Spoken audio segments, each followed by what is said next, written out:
Hi, everyone. Welcome to Type Talks Live. And Josh, would you like to introduce yourself? Sure. So I'm Josh. Go by Vazzaroth online. I have a YouTube channel you'll find by that name, but I am an INTP, and yeah, that's pretty much it. Excellent. And Spacey? I'm Spacey. I'm an INTP, 9-wing-1. I have a YouTube channel where I, once in a blue moon, will make a video, and I also offer typing services. Excellent. Yeah. And Keith? Hey, I'm Keith, also INTP. I'm sure everybody's picking up on the trend here. I'm a data scientist. I do like machine learning stuff. So I don't have a YouTube channel, but I'm pretty active on LinkedIn. But 90% of my LinkedIn stuff is work stuff. But you know, there's a little 10 or 20% interesting MBTI stuff that sneaks in. Awesome. Yeah. And hi, my name is Joyce, and I'm a certified MBTI practitioner, and I facilitate the instrument in organizations. And there will be a few INTP males trickling in as this comes along. I mean, as this video goes along as well. Yeah. And so the first question of tonight is from Paul. What is the most awkward thing Inferior Effie has made you do?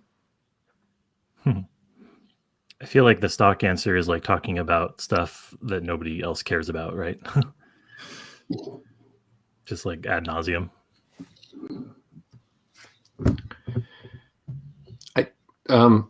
This might be a weird answer, or maybe it's a good answer. I'm not sure, but I think probably a good way to describe it is I don't think we always know what that's I think how extroverted feeling will manifest itself in us.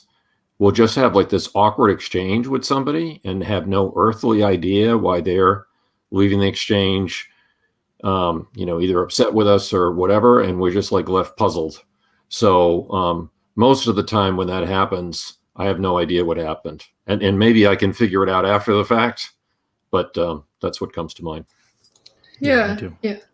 Well, I would say for me, it's a tie between one, when you're so anxious about how you're coming across to people that you end up trying a little too hard to seem charismatic, and it falls incredibly flat, and everyone's looking at you like you have two heads. And also there's the times where it's kind of like what Keith was talking about, but to add a twist, you come away having no, earthly idea why you just did that. And you know exactly why people are looking at you that way, and it's incredibly embarrassing. Yeah, that's kind of what was my first thought too, is like so many things entered my mind that I only realized after the fact, that I have like my brain kind of has trouble categorizing them accurately, because it's just like doesn't want to like analyze that too deeply. I've done that when I was younger, and I feel like it left me like obsessed with thinking about like how I'm coming off all the time. And yeah, like Spacey said, I have trouble even like trying to think about so many things when I'm just like in conversations with people or something like that. So I think that's how that manifests for sure. Trying too hard, basically. I agree with that too. I think I like that way of phrasing it better than my first shot at it. I mean, I always know that something happened. I just don't know what happened or why, Yeah. It's like a FE crime scene. Like people are reacting, but you don't know what they're reacting to. Yeah, exactly. Yeah, that's a cool phrase. Yeah, I had a situation like that, and I can't even remember it right now because I think my brain just wanted to like dump that out of my memory banks as fast as possible. Just looking around and realizing people are not on the same page as you. Yeah, makes a lot of sense. And so how does SI come into play for each of you? Do you notice it mostly in your desire for comfort, or is it noticeable in other places as well?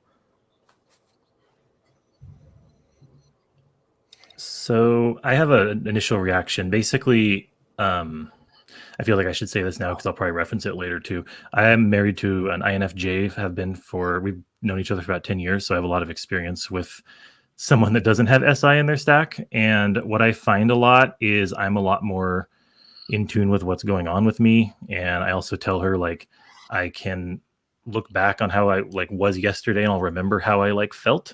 So I think that actually is where like that desire for comfort comes in. I kind of know what gives me comfort sometimes. And I noticed that's a big aspect to it. The fact that it's third slot, I sometimes wonder how that impacts, but I'm not sure about that one exactly. I like what Josh said there. My closest friend is an ENFP, and he'll have this kind of classic extroverted intuitive thing where he'll just completely ignore, anything about like his body, and just exhaust himself and do like crazy hours, and then just collapse, and I don't feel like introverted sensing is a strong function for me, but I definitely don't do that. So it seems like I have some vague control over it.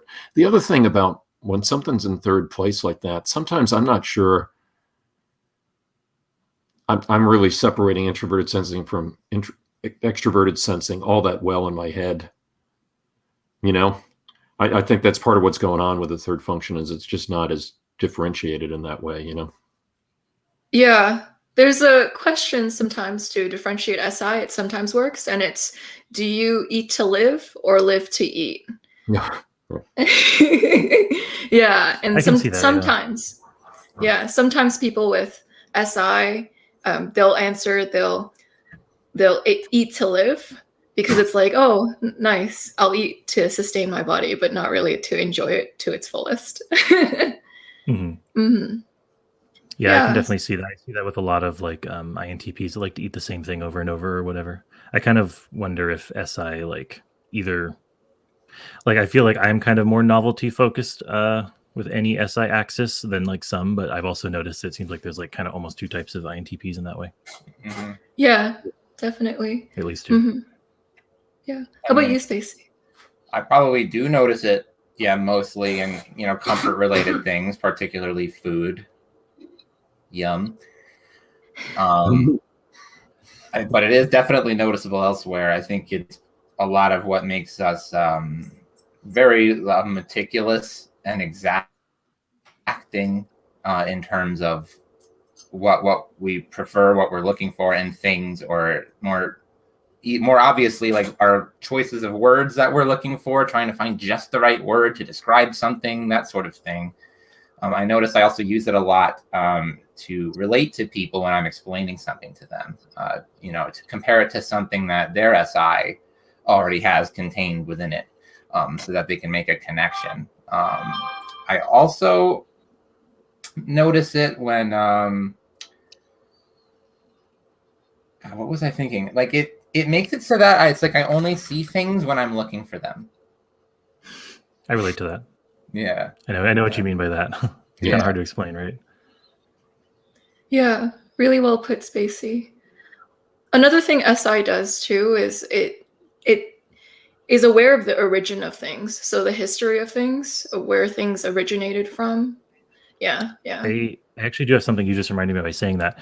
I feel like I can, and I'm so curious if this is an overestimation of SI, because I've heard that's with third slot common, but I feel like I have X-ray vision on things sometimes.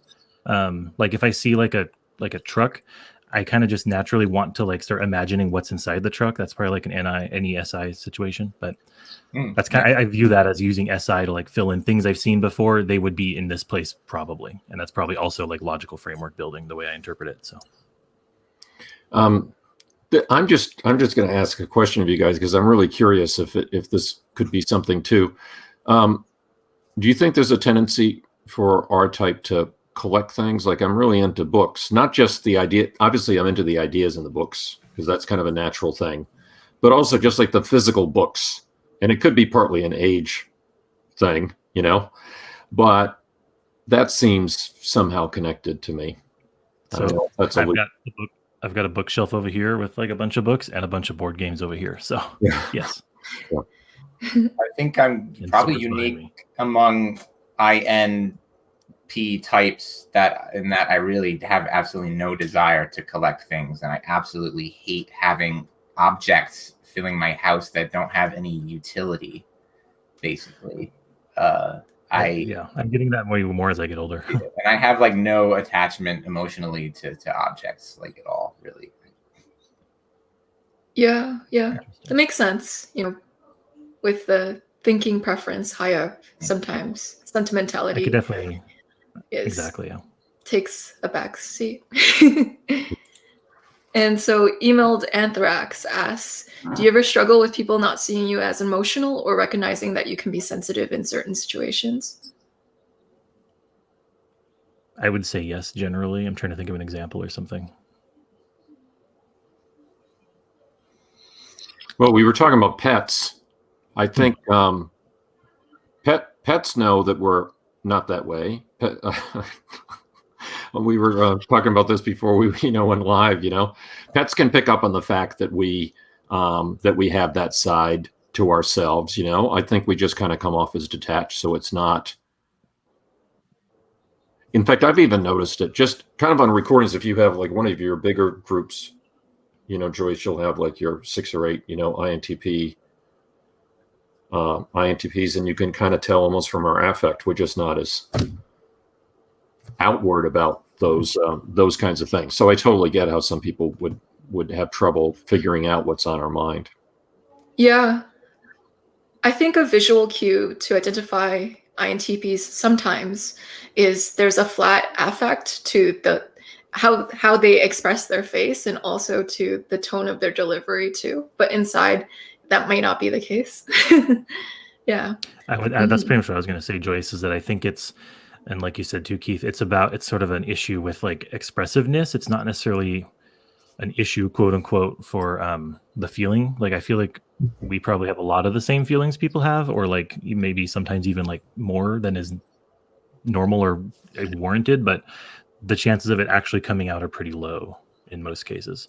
And that's something I kind of had to work on, just like purposefully, is like making sure people know like what I'm feeling and not just trying to explain it to them.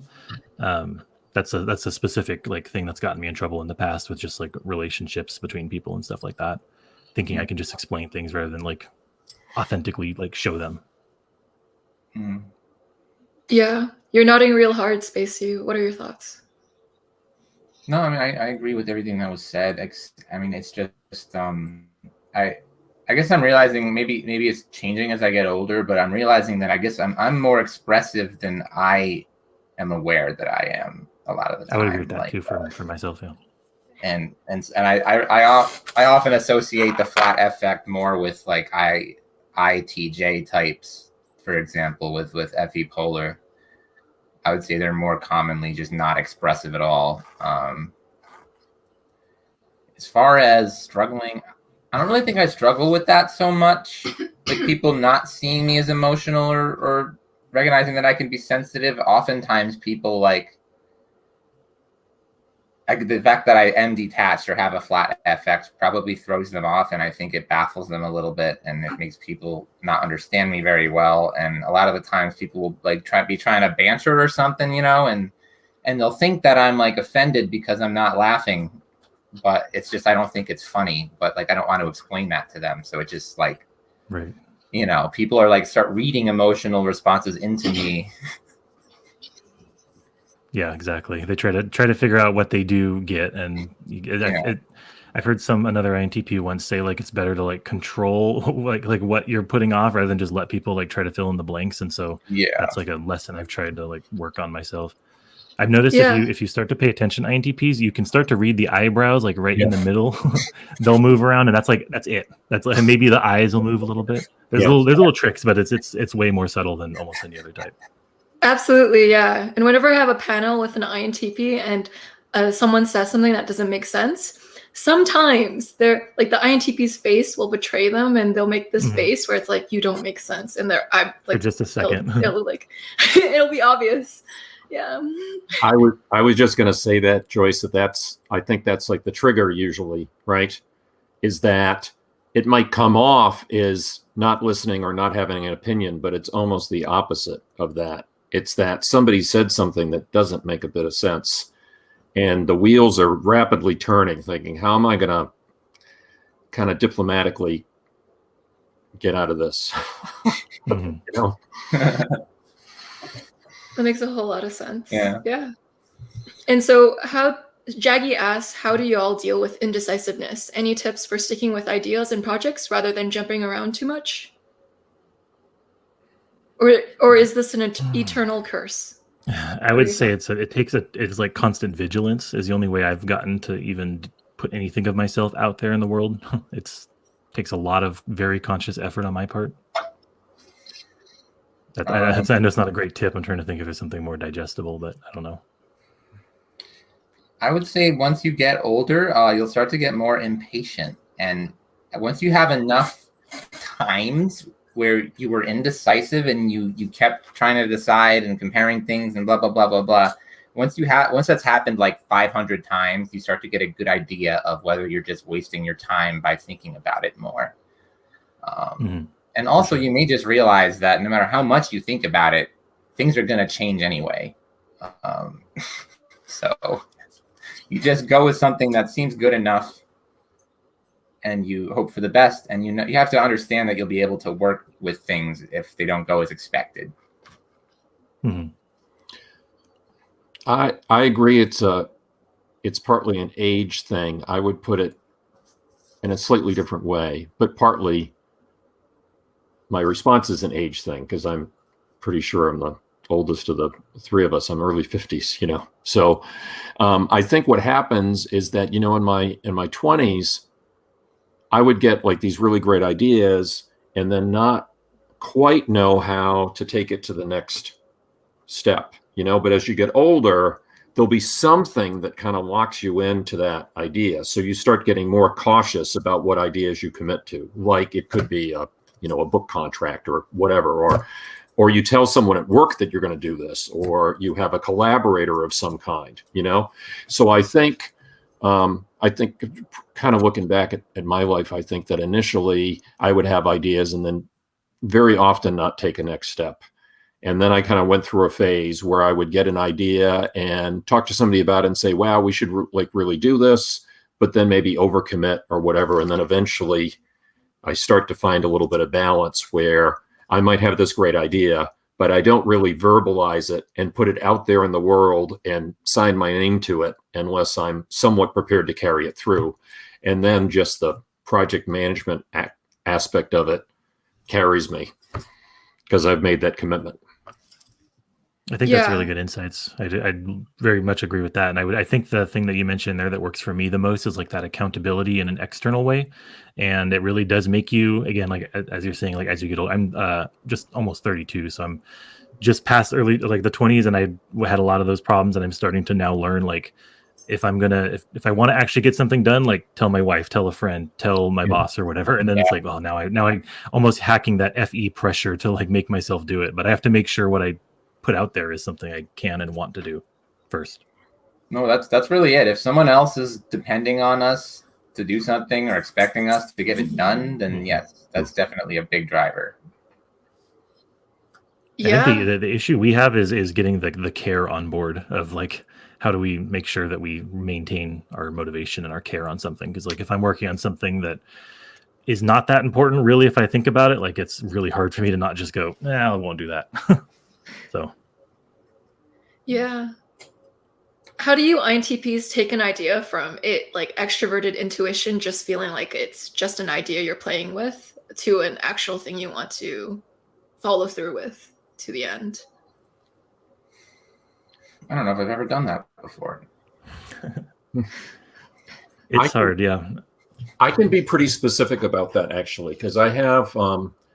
when I was an undergrad, I had a mentor he was a professor that was an ENTP. So obviously, INTP and ENTP, we had a kind of instant connection. We did a lot of things together. But I've had a lot of collaborators that were extroverted intuitives. And you'll have this spirited brainstorming session with them. And at the end of the meeting, they often leave that meeting feeling like, okay, we've reached some kind of this cool milestone. We had this cool brainstorming session, But I've learned over the years that what I have to do is, for me, that meeting is a springboard. I have to like sit down and write or think or whatever. So I always do something to circle back to that brainstorming session. So it's like the brainstorming session, then I have to go off and do something alone. And then there has to be a follow-up email. Like, it has to be pretty soon. It has to be within like 48 hours to 72 hours before they completely forget about that conversation. And I've had a couple of them be a little bit shocked because they figure, oh, we said everything that could have been said about that topic during the brainstorming session. And of course, none of us would feel that way as INTPs, but you have to close the circle a little bit, right? And then either you're onto something and you should collaborate on something together, or you send the email, it brings you a sense of closure, and then it just fizzles out, but I find I've got to do that. I've got to have the time together, then the time alone, and then somehow reconnect to that brainstorming session. Otherwise, the brainstorming session was a waste of time. Yeah, totally. Yeah. When I'm at work, same thing. Brainstorming session, like my FE's not letting me like remember anything as much as I would like to. I got to think about it on my own for sure. Mm-hmm. That makes a lot of sense. Hi, Tim. Hey, Hey. Tim. Hello. How you guys doing? Hi. We're good. We're answering this question right now. How do you deal with indecisiveness? Classic indecisiveness. Yeah. Oh, Yeah. I need the answers to that. That's what I was thinking. Still working on it. Yeah. Mm-hmm. Interesting. Getting so- easier as I get older, but yeah. So Booney says, "Oh, INTP males. She gave you 3 hugs." No, I think we'll all just have our virtual like, oh, thanks reaction. I love Keith's office. Honestly, I don't really know how I deal with indecisiveness. I just know I have this feeling now of just grabbing my brain and just throwing it, and so I make myself just do it. I don't know. There's a certain amount of willpower you have to like develop to just say like, stop, just stop. Yeah, it's just willpower. Yeah, It's really hard to like. That's what I said. It's hard to get tips. Yeah. that's true. Yeah, it's easy to brainstorm for a long time. It's hard to like carry Do through something. and focus. Yeah. Mm-hmm. What do you think about ENFP love interests? ENFPs So- are always I like that interesting, one. interesting I like ENFPs. but dangerous. I wouldn't be a good love interest for us. No, Why? I mean, TI polar. We're their feel- supervisor as well. If you want to look at it that way, but there's never gonna. That's true. I don't think the respect is gonna be there most of the time. I'm sure it's doable, but I I think honestly it's wonder doable. about this too. Yeah, because I don't know. I said I have an INFJ wife, so I'm familiar with being with a feeler, and that causes like a lot of things for us to discuss and like work through. But then like an extroverted feeler feels like that would be way too much for me, like an EF. So I don't know. I don't know how anyone can do that, but well, I think the important part is that it's an FE person in that case, maybe. True. But yeah, that's true. I frequently wonder how I would connect with an FI person on that level, and I've seen INTPs out there that are with ENFPs, so it must like I work in think some an way. ESFJ or an ENFJ would probably both be much better options than an ENFP. I'm sure it could work, but I think it would not be like a natural fit. I'd assume. I work with, I think, 3 suspected ENFPs, and they definitely cause me a lot of stress. So Yeah. I don't know. Yeah. Well, they don't even mean I to. can see the. It's inevitable. That's the thing. Yeah.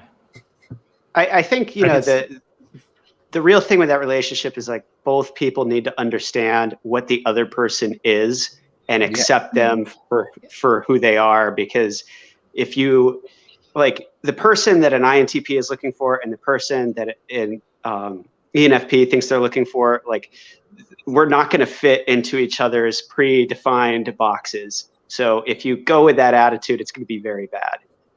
But I think It's the unconventional choice. Yeah. if you know what you're getting yourself into, like, and you want it to be a challenge and you want it to be something to stretch you, then hey, why not? Give it a shot. Are you INTPs ever initially charmed by ENFPs? Like, Sure. just Yeah. wowed by their Yeah. energy? Yeah. Yeah, for sure. I would say like if I see like one on TV or something, I usually have like an initial like, ooh, I like them. I think I connect on the NE stuff. But then like usually the longer I watch them like on a reality show or something, it's like there'll just be little things here and there that just make me go like, ooh, if I knew them in real life, that would be really annoying, but it's fun to watch or something. I have a couple of thoughts on this. At work, we did this little book club, and we're reading Gift Differing. That's Isabel Meyer's book that she wrote. And somebody noticed that she made a comment in the book that if you don't have any overlap in the first 3, in the first 3 functions, then, potentially you're going to run into trouble. But that wouldn't be an issue here, right? Because you've got our second favorite and their favorite function. So it seems to me that it could work. The trick is that because again, my closest friend is an ENFP. So if the ENFP could exhaust the INTP, if the ENFP doesn't know anything about type and doesn't realize that, you know, you go on this crazy adventure or something like that, and then after a couple of days of non-stop adventure seeking, you know, the INTP eventually is going to like just need to curl up and rest. You know, a break, yeah. Yeah, so I would imagine that would be, you know, that would be a challenge, but I think it would be able to overcome that. Yeah, I talked to Tim for 2 hours over video chat, and he's like, you know what, I'm tired. You know what, this is enough socializing for a long time. Exactly. Yeah. And so, Devil Girl, when you have NE ideas, do you have a need to make them into reality? No. Usually, I think need is the operative word, right? Yeah. Well, usually we may have a need to like verbalize them and have somebody else respond to it, but I don't think we have a need to make them a reality. I think the INTP dream is to come up with ideas and have other people do them. Yeah, exactly. 100%. I agree with that. Yeah. Do you That's guys like find that you really need other people to do extroverted intuition well? I do. I like my quiet time, but if I'm brainstorming, I really benefit from it. I think it incredibly helps us to have a prompt from somebody. Yeah.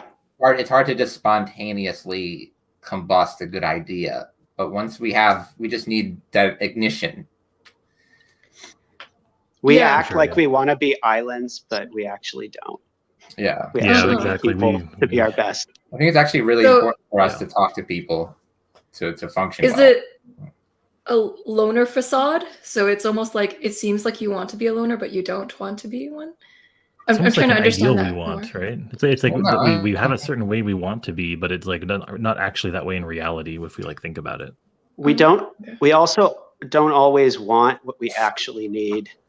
Yeah. Like, you know, I find myself withdrawing from people automatically, and man, sometimes I would really be better off if I didn't do that. Like even if you like them, sometimes you just like it's like kind of like the reflex. So yeah. Well, why does that reflex happen? I think a lot of it is just we're misunderstood and treated poorly when early in our life, and then that obviously makes it harder to engage with people in a healthy manner. I mean, probably our parents may not understand us either. So you know, I think being chronically misunderstood is a big like TI dominant, even TI second thing for sure, because we just might be usually we do make sense. So like to us it makes complete sense, but like getting the scaffolding information that you have to get to convey how something that you think makes sense to someone is a lot of times just too much work for the context. So I feel like we get a lot of negative feedback that way, and then the solution there is just like, oh, I'm going to stop talking then. Yeah. So I'm wondering what part of you is misunderstood. So if we go like what specific part is misunderstood? Is it your ideas, your like something? For me, I would say, it would be my ideas. Like I said, my like systems, my like breadth of knowledge that I'm bringing to something that makes me think that thing. It's very, I notice often that like the set of information I have in my head, and when I give it to someone else, they get a different interpretation because it's like they have a different set of information that they're accessing. And so I guess in effect, that becomes ideas. Yeah. Seems like you're on a different wavelength. And Keith? I keep on coming back to the question as it's written, and I just kind of had a insight about this that I've never thought of it quite this way. I think the reason I was such a hopeless undergrad, I mean, really hopeless, was that I never had any quiet time, you know, because it would go from class to class, and then there would be stuff at night. And then at the end of a long day, I certainly didn't want to go back and reflect on any brainstorming sessions I'd have. I'd want to go get a beer or something like that. You know what I mean? Whereas now, since I'm self-employed, I've been a consultant for 25 years. You know, I will build in a couple of days a week, ideally, of complete no communication with the world. I mean, I don't always succeed, but I get frustrated when I have a single 30-minute Zoom call sometimes during the day, because I know that I'll be more productive if I have 0 Zoom calls. Even one of being forced to speak to somebody will just kind of change my whole mood that day. So I think maybe I've just figured out over time that the only way that I'm going to take my extroverted intuition ideas and do anything with them is if I build in some complete silence once or twice a week. And then it just naturally happens. Yeah, I super relate to that. It seems like alone time is needed to properly function, to feel relaxed and rejuvenated and inspired. Yeah. And Tim, Spacey, you could go. No, go ahead, Tim. What was the question exactly? Was this? Are we asking about the any ideas still? I kind of forget too. It's whatever you want, Tim. Okay. Well, for me, I mean, I have ideas, but the vast majority of ideas that I have will never, ever come to pass. And that's fine, because I have ideas every day.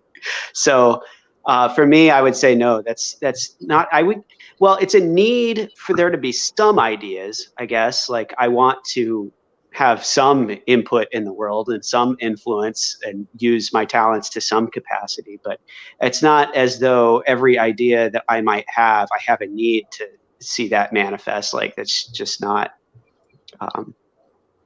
me. There's a filter on those ideas. Yeah. Yeah.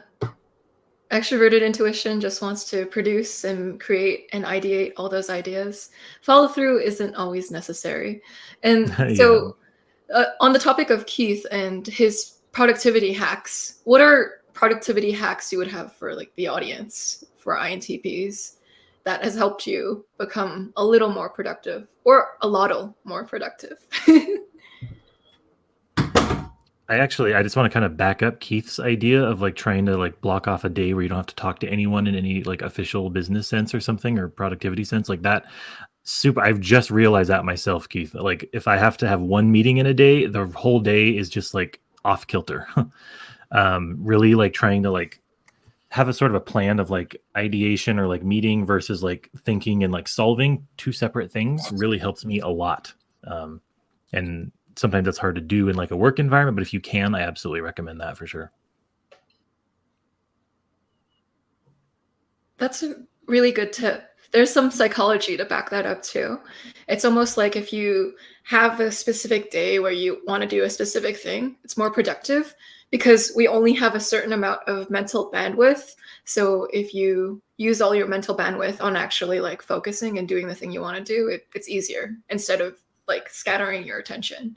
Like, there are some places that talk about how multitasking isn't actually a thing. If you multitask, you scatter your attention and you get less done, basically. And so a lot of people say you're most productive when you do what Keith said. It's like you just block off a day where there's like no interaction, especially if you're an introvert who needs that. And then it'll allow you to recharge and to really do the thing that you needed to do. Yeah. And so, INTPs, what is the best experience you can say you've ever had? Best, huh? Now there's value judgment in there. I really have to think about that. I'm curious for the INTPs here. Does anyone else have a problem with the idea of best? Because I can think of like 4 good things, but then I'm like, oh, which one's best though? It's pretty ambiguous. Really hard. It's really hard for me. Yeah. Yeah. I would say I had a lot of great experiences going to like electronic music rave festivals, small local ones, like hundreds of people rather than like thousands. Doing acid and whatever. I don't know. Good times. I also really like cuddling with people. That's an incredibly good experience. If you can allow yourself, yeah. Mm-hmm. I do think it's interesting because I'm trying to come up again, like I'm hitting that, like which one's best. I kind of have like 2, but it's interesting that they're both like event or people related, kind of like what Spacey said. I wonder if that sort of thing, because it's like our inferior kind of like stands out the most to us. Because I'm thinking like one, I had a really nice trip. It was my honeymoon with my wife. We drove all around the Pacific Northwest, like a big loop of Oregon, Washington, back down to California where I live. That was really nice. But again, I don't know if that's an experience because it's like a week long. So I don't know. And then I also went to like E3, which is like a game expo. And so that's something I always wanted to do. But then again, it's like there was also a lot of like walking and my feet hurt and there was people everywhere and I was tired. So it's like, I don't know, I guess it's nice to look back on, but at the time I don't know. It's a weird situation that way. Yeah, I'd say like it's hard to pinpoint like one particular thing, but the things that do stand out to me are the times when I've really got into my INE and have gone out and done stuff that's outside of my normal habits. That often involves people. It often involves travel, and it often involves like discomfort. Leaving our comfort zone, I was gonna say, yeah, but in the like with looking back on it and reflecting, like those are the best times for me, at least. They at least stand out, right? Yeah. All of that resonates with me, but I had the same initial like split-second reaction that Josh did. Well, I guess that all of us did, which was kind of, what does this mean? Almost like you want to parse it as if there's nothing complicated about this sentence at all, but still that's immediately, what does best mean in this context kind of a thing, I had read recently, Wittgenstein was talking to this, person. They was just chit chat, like over lunch. It was a super casual thing. And she said, "What a beautiful tree." And he got really angry and he said, "What does that even mean?" So we tend to split hairs a little bit. Definitely. Yeah. What function would you attribute that to? Like, you could see it as, one way to see it is TI being nitpicky and pedantic over the meaning. You could also see it as SI, kind of like seeing the specific word and wanting like the specific word. The combination of the two is what really makes us pedantic. But I guess to clarify, now that I've thought about it after these guys spoke, I think, at least for me, maybe I've spent so much time like feeling uncomfortable, like out and about interacting with people, that like the times in my life where I actually did feel really like comfortable around people and enjoying my time with them really stay with me. Yeah, it's getting into that Effie, being with people. I think it has a lot to do with that. It's the Effie and the SI that really gets us, Right, exactly. When the Effie actually has a good time, Yeah, and that transitions us to our next question really well from Mamu. How do INTPs develop Effie? You have to use it. Yeah, I was going to say I have an answer, but I don't think any of the INTPs who need to develop it are going to like it. And it's that you have to like put yourself in awkward situations and kind of just deal with it. I actually just thought about this. It's often said on the internet, I think, if you look for it, that the way to develop your fourth function is through your second function. But I think for us, that means is engaging your extroverted intuition, and I guess more specifically, the curiosity part of it, rather than worrying like about how you're coming across to people or like things that could make you anxious or like cause negative feelings or whatever. You have to just have fun with it. You have to enjoy your interactions with people. I like playing with them, basically. I shock them. I see how they'll react. Like, I think a lot of people are like actually pretty interesting maybe if you talk to them, but they're usually afraid to like speak up or do anything out of the ordinary or whatever. And you just got to kind of shake them a little bit. And just, let them know it's okay to do stuff like that. And also just approach people with like, a sense of like goodwill toward them. Like, even if you're a little awkward or whatever, as long as you're like kind to people, then they'll probably cut you some slack. I think it's also been very helpful to me to learn type, because a lot of the FE faux pas are things that can be avoided if you just understand the person that you're talking to better. Mm-hmm. So, like if I'm talking with an ENFP, like, and I know that they're an ENFP, I know that I need to not share my opinion until they feel like they've gotten everything off their chest. Otherwise they're not going to hear me. So that just comes from like screwing up several times and then figuring out, oh, that's what I have to do. And I think that FE impulse is there. It's my FE that drives me to figure that out so that I don't have those problems anymore, you know? Yeah. Yeah, That's absolutely. true. I was actually just about to say, it's kind of fascinating for me because like, yeah, I really struggled with just even like wanting to like people. Like, I know that's going to sound weird to so many people, but when I was like younger, I didn't really want to really even care about people. I just felt like I should. And as I'm learning type, I'm noticing that there's like a system building thing that's going on. And once you said getting there through our second type, Spacey, I was thinking, I think it is. It's like my NE and my FE finally found something in common they can work on. And it's just always running. And now my brain actually feels engaged when I'm like talking to people or like watching them or something. So that's an interesting that two of you now have said that. And I think like probably same for Keith too. I have a couple of crazy obscure comments to make about this, but I'm sure you guys are up for some crazy obscure comments. So wouldn't be an INTP without it. Yeah. So I've been reading a lot of John Beebe lately. He's the Jungian analyst that writes a lot about type. And according to Beebe, around 42 or so, and I'm early 50s, around 42 or so is kind of when you've gotten as far as you can get with the first three. And often there's kind of like this midlife kind of crisis kind of thing going on. In other words, it's difficult to get to FE to really kind of develop it so that it's comfortable. There's Jung apparently, said this. It was kind of a thing. So something that he says that surprised me at first, and frankly, I still don't know what it means, but I'll just throw it out there, is that according to Beebe, you can't really develop your fourth until you've developed your seventh, which for us would be extroverted sensing. For Beebe, that's the trickster. And this whole Beebe, again, I'm fascinated with this stuff. I've only been reading it for the last couple months. So I'm kind of into it, but I'm still processing this whole thing. But does this whole theory about like kind of ages when you have these breakthroughs. So I guess for all types, fourth function is kind of a mid to late 40s thing that you kind of make a little bit of a breakthrough there, according to Jung and Beebe.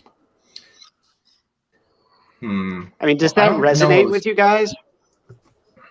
A little bit, actually. I mean, it's a little bit, yeah. I don't know specifically about a connection between the fourth and the seventh, but yeah, I will say that I feel like the most transformative times in my life yet were the times where I did really engage my seventh. And I guess to me, for extroverted sensing, I would just basically call that like pulling the trigger, on something that maybe seemed risky, or I wasn't sure if I was going to do it or not, or, something life-changing. Just doing it. Being more in the moment for it and like receptive, I guess. Yeah, I would agree with that too. Yeah. I was going to say it's fascinating you're saying that, Keith, because again, I knew I'd say this, but my INFJ wife is FE second and SE last. So I kind of like feel like I'm being pulled in those directions more. And that has kind of allowed me to maybe develop my FE like a little bit quicker than maybe I was like supposed to. Because I do feel like there was a very distinct like difference between like current like early 30s me and like early 20s, like way different. And I attribute that mostly to developing FE. Yeah. So those are really interesting theories, and there is truth to it. Yeah. And I agree with Josh. I noticed that what I see with participants in panels is they can develop lower down functions if they are close to someone who has that higher up. So with Josh, his wife is an FE user, so his FE isn't as poor as how you'd normally think an INTP would be. We normally, I think what ENTJs on my panels like to say is like the highest leverage thing you can do is to be around people who are good at the thing that you want to be good at. So if you're an INTP who wants to develop FE, being around people who are skilled at FE will also just naturally help you with your FE as well. But there are many ways to skin a cat, so you can develop FE in so many ways. But I super agree with Tim that knowing type helps a lot, because if I have some kind of mysterious exchange with somebody who's dominant FE, sometimes I'll grab like a type book off the shelf and go, where did I go wrong? Just sit and contemplate for a little while, and think, why did I say that? Or why did they say that? Or whatever. I was going to say something real quick similar. I think TI DOMs especially have a problem with like listening to other people and like considering them an expert.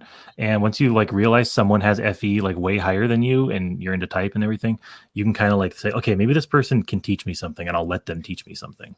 And I think that's really helpful, especially for like, I think younger INTPs, at least that's how I was. It was hard to just like allow myself to let someone teach me something. Yeah, that is so true. So I'm wondering, INTPs, do you find that other people on a whole are generally a little more easily offended or more sensitive than you would consider yourself? Or what are your thoughts on that? Definitely. Yeah. Yeah. Yeah. Just blanket, yeah, I guess.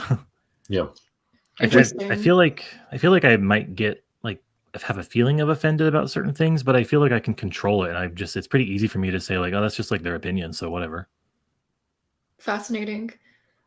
And so are you more aware of your FE or your SI? I feel like FE is easier to detect when it's taking over your brain because like all of a sudden the things you normally have just like are harder to get to, for me at least. SI, that's a hard one to tell the distinction between.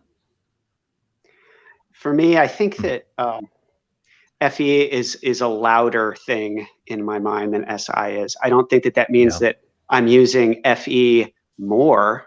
I just think it's louder. So like, I think my SI comes into play a lot of times when I'm just in my mind thinking about stuff, going over things, and it's, the source of a lot of my INE and SI do their thing together. And it just kind of runs in the background and I don't pay much attention to it. Whereas like FE, very aware. FE is a source of motivation. It's a source of frustration. It's a source of happiness. It's definitely like an obvious thing. Brilliantly said. I would agree with every word of that. Well, where I'm at, I don't know. It's like, I guess I'm more aware of my SI most of the time. My FE actually seems to run pretty much on autopilot, and I'm not very aware of it unless I run into an issue with it. If I have a bad interaction, then it might become suddenly jumping to the forefront of my mind and becoming something that I'm very aware of. But I think most of the time, I really don't pay much attention to it. I kind of agree. Yeah, that's kind of what I was saying. Like, I feel like I'm super aware, like quote unquote aware of FE when it makes itself known, which is semi often, or at least there's a potential for it. With SI, I don't know. I feel like I might talk about my SI a lot, but I don't really like think about it. So I guess it depends on what you mean by awareness. That makes sense. Part of it also is kind of just how the extroverted functions will blur together, just like the introverted ones will. So it's like when I'm in extroverted mode and I'm actually directly engaging in the outside world and trying to accomplish things, I'm gotten pretty good, I guess, at turning off my introverted functions so that I can focus more clearly on that. So if I'm talking to people and working and stuff, then my SI is pretty much going to be turned off. Yeah, that makes sense. And so what does your mind palace look like? Oh, mine actually looks like a tapestry, I guess. But mine's definitely like something digital. I don't know exactly. I would say it looks like almost like a 3D rendering, like background or something. And I feel like I can put anything in there I want. I don't know. Like when I just try to just like visualize things, I feel like I'm very in control and it's fairly blank on its own. I'm not 100% sure what this is. I did read a book years ago about in medieval times, they used to memorize stuff this way. They would, they would recall, like just like the monks, writing books, by hand, kind of a situation. They would use a memory palace to remember complicated things. You'd like go down the hallway, go into a particular room. So that's the mental image that's coming to mind, but I don't know if that's what's meant by a mind palace. Yeah, so I'm gonna guess what a mind palace is, and what I think it is the SI, it creates a highly specific imagery of something. So Spacey, mentioning tapestry. So maybe this could be completely wrong, but it's like seeing it very specifically, like how the tapestry specifically looks, because SI is very specific with how it sees things. But that could be complete conjecture. Certain pictures and images will be revealed on the tapestry, and it's slowly expanding, and there's like a million different like multicolored threads that are sort of flying into it and weaving together, and I can see the scene sort of unfolding. I guess that's how I would describe it. I don't feel like I have much control over it, but Spacey, would you say it's like, is that like a more 2-dimensional or 3-dimensional? I'm curious, like, or like, is it both? No, 2-dimensional. I guess that's kind of why I describe it as like a tapestry, like. Interesting. Yeah, because I do kind of relate to what you're saying. I've noticed that like if I'm recalling sensory details, which I assume is like when I'm in SI, I have like a very like 3D rendering, like almost like a game developer like fly cam, where I can just like look around and reconstruct things like as if I'm there. But if I'm like thinking and I like producing on my own, it's very like 2-dimensional. I've noticed like I see almost like 2-dimensional things and I can like move them around. But yeah, I don't know. I might have some kind of tech background that's causing that. I don't think we think super 3-dimensionally. I think it's more like a hologram, where it's like a series of 2-dimensional images that kind of stitch together to form kind of the appearance of something that's 3-dimensional. Like we draw like a lot of little lines to approximate a curve. I agree with that, actually. Yeah. That probably sounds really hard to follow if like you don't know what we mean, but like I totally actually agree with that. Yeah, that's a wonderful way of putting it. I guess mine is very digital is the point. Yeah. I'm an analog man. I don't know. That's actually a really good way of putting extroverted intuition. When you talk about it being like a lot of 2-dimensional things stitched together to look like a 3-dimensional thing, it reminds me of like, so Heidi Preeb, she talked about extroverted intuition and about how it's basically throwing ideas together and kind of seeing, like making it seem like they all kind of have like this whole picture, holistic picture, but it's really like many ideas collaged together. So like NE works almost like a collage, like, putting ideas together like a collage. Whereas like with NI, introverted intuition, it's more of the thing in its one state. So it's not things stitched together like NE is, but it's actually just it's a pure thing without the stitched element, if that makes sense. It's so abstract. I think it does. It does to me. The thing I've noticed that you're kind of touching on there, Joyce, is that like I notice when I'm like visualizing or really trying as hard as I can to like figure something out, I almost have to like figure out everything it's not, and then I'll see like almost the outline of what I'm trying to figure out. I have that experience a lot. Like outlines are very big for me, both physically and like in my brain space. Yeah. I had extroverted intuition users explain it like this. It's like paint you're splattering, and there's like, I don't know, a circle or an image, and you're splattering paint, and you're seeing where the paint lands and where it doesn't land to see the image of the object. Yeah. That's exactly what I'm referencing. Yeah. Very cool. And Tim, what does your mind palace look like? I don't know that the mind palace metaphor grips me too well. I will say I like these descriptions of NE. I'm not a very visual person. I'm more like an auditory linguistic type. So trying to visualize my mind is like a cohesive thing. I don't know. Things arise for me. They pop up. I don't know what's ever going to come out of my head. So, yeah. I've been there at times for sure. Yeah. Well, I just pick something that's appealing to me and run with it. Nice. And so do you ever feel like the world is designed more for TE users and resent that?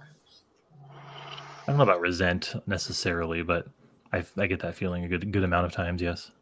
I mean, yeah, but then my TI goes, well, of course the world is going to be more designed for TE users if it's designed at all. Yeah, because it's the TE users doing the designing.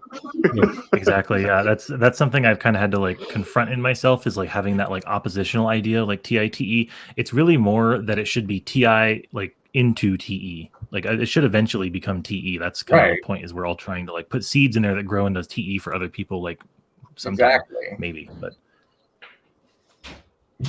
I was in the Army when I was college age, so I think I had to just kind of come to peace with extroverted thinking, even if it wasn't my preference. I just had to deal with the fact that it was part of the world. Mm-hmm. Right. That makes sense. And so compared to ISTPs, how different or similar do you think you both are?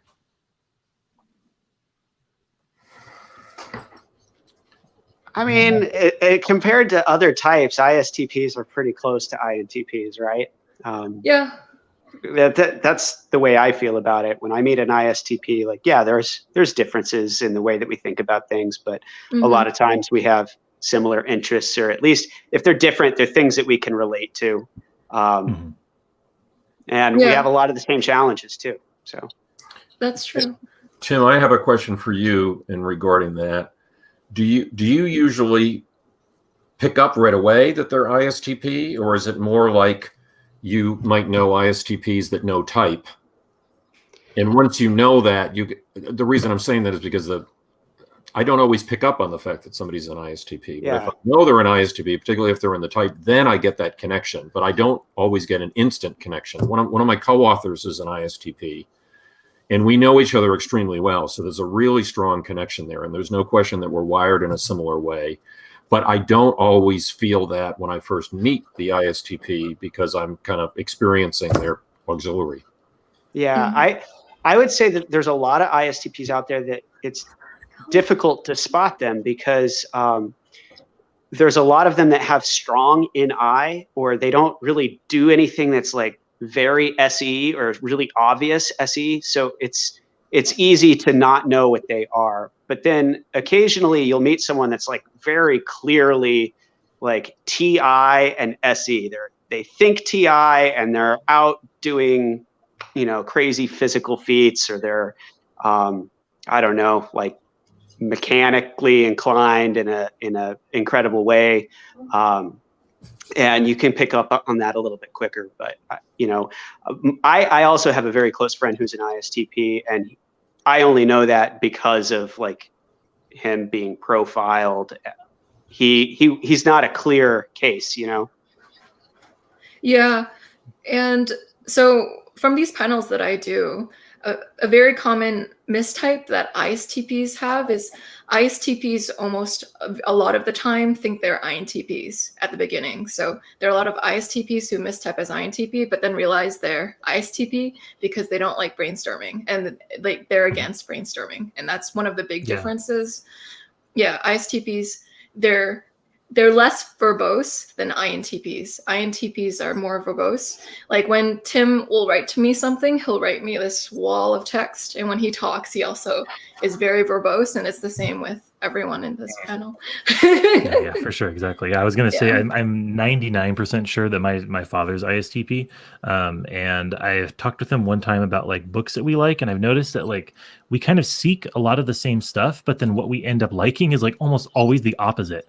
Like he loves to read and I love to read, but then he likes like practical things that like he can like imagine, because he's like just like a physical type thing. Like he likes like mainstream like paperback fiction. I don't know how else to describe it, like mysteries and stuff. And then I like fantasy, and I suggested a book to him once, and he said like, oh, I don't like fantasy because like those names and all those places just don't seem real to me. And I thought like, well, that's crazy, because they seem more real than reality to me a lot of the times. And I think that's like kind of how I draw the distinction, is like who's more sort of present, but you have to watch out. You have to kind of get a lot of data points on that one. So there was an interesting comment about brainstorming. My co-author and I think, have stumbled upon a way to deal with that. We've never explicitly talked about it, but we just have found a way to work. And what we do is, if we're trying to decide what to cover in the book, because we've done more than one together. I think we're up to like 4 or 5. But so what we'll do is, what I would if I was collaborating with, let's say, like an ENTP, I'd have like the brainstorming session. And then once I hang up, I'd like write the outline. But that's not what I do with my ISTP co-author. We both write outlines or table of contents, just really quick, like 15 or 20 minute brain dump. And then we have the call. Because then we're really, right? It's kind of brainstorming, but if it's on both of our lists, it's in. If it's on my list but not his, we talk about it. If it's on his but not mine, we talk about it. You know what I mean? So it's kind of a structured brainstorm, if that makes sense. But that really clicks for us. But I think we stumbled into that because it's kind of forcing us to do introverted thinking before we do our extrovert thing, and it works great. It's like asynchronous brainstorming, kind of. Yeah, That's exactly what it is. Yeah, that's a well great idea. Yeah, That sounds really appealing. So I'm going to remember that one. yeah. So have you ever been mistyped? If yes, then which type? How did you find out you were an INTP? Mine's kind of short and easy. I used to think I was an INTJ because when I discovered like these tests when I was young, I tested INTJ like 3 or 4 times, but I had an INTJ friend and I just like kept comparing myself to him, being like, there's no way. I can just see what he's doing and it's just not what I'm here for. He's just way too focused on things. And then after that, I feel like maybe I either developed or I learned how to take the test a little more honestly with myself. And like it's been INTP ever since, pretty much. I have had some people call me an ENTP once or twice just because like if I'm online, you'll see like a more extroverted, more sociable self. But I definitely, knowing myself, I know I'm an INTP. So. No, I've pretty much always known I was an INTP from the get-go. Like, I've typed INTJ a couple times on online quizzes, even an ISTP once. I never had trouble. I'm having a lot more trouble deciding if I was LII or ILI in socionics, to be honest, but still LII. And so, some people to this day think that I'm like an EII or like an INFP for some reason. I guess my FI is weirdly good or noticeable. Nice. Yeah. How about you, Tim? I was profiled once as an ISTP, but I already knew I was an INTP, and so we talked about it. And her reasoning was like she thought she saw more NI in me than an INTP would have. But I'm like, I'm not like in my body at all, ever. And I also have a lot of pity. So yeah. Yeah. Yeah. And you brainstorm so darn much. Yeah, I do. Yeah. Yeah. Mm-hmm. I came out. I was just going to say I came out ENTP once, but that's when I was doing the Army thing. But I always knew I was INTP. The first time I took the MBTI, I think I was 19. So yeah. I think. Yeah.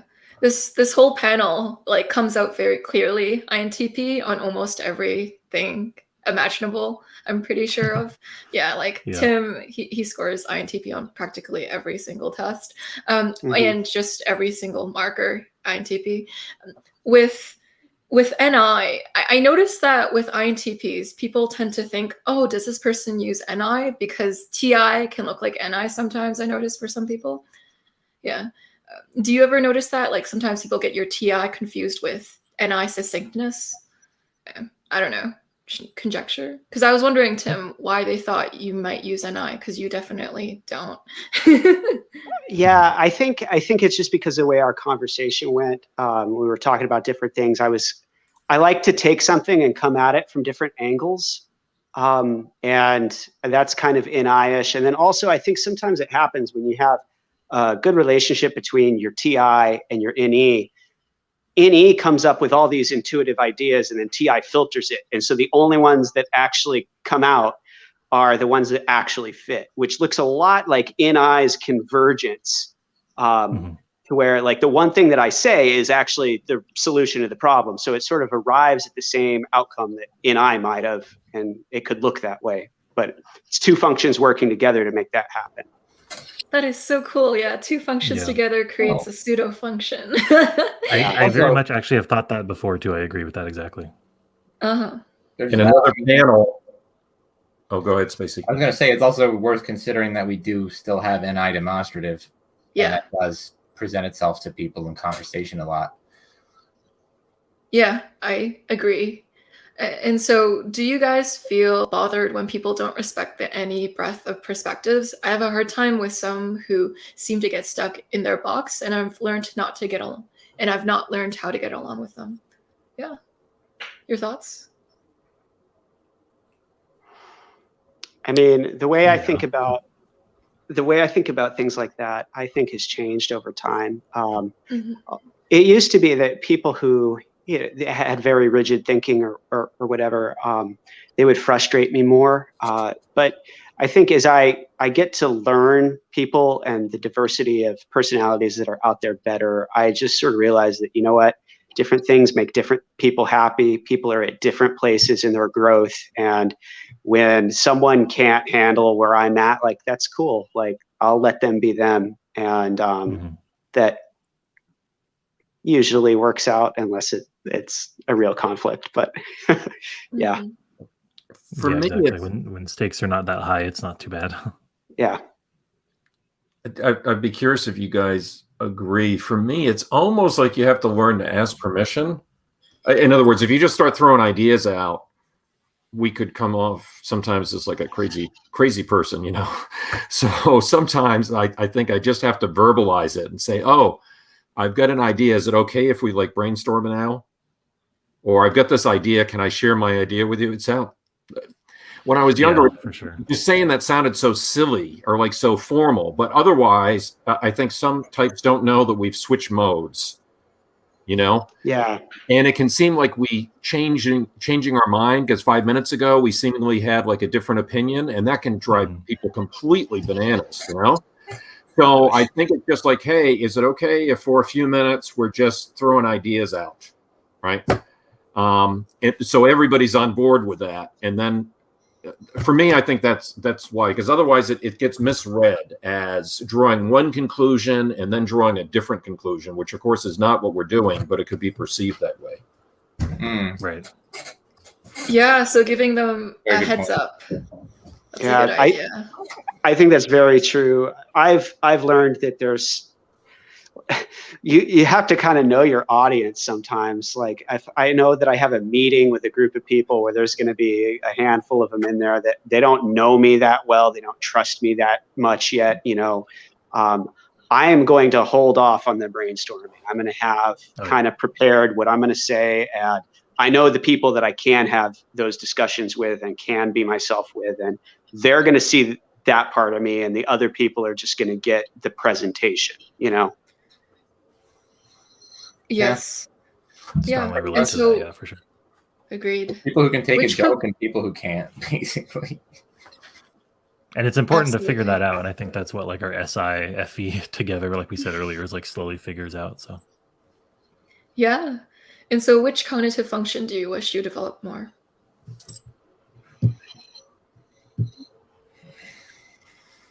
Personally, I could use some TE. Oh, good. Yeah, TE, I guess. But that's me right now. But that's catching up pretty quick. How about you, Keith and Josh?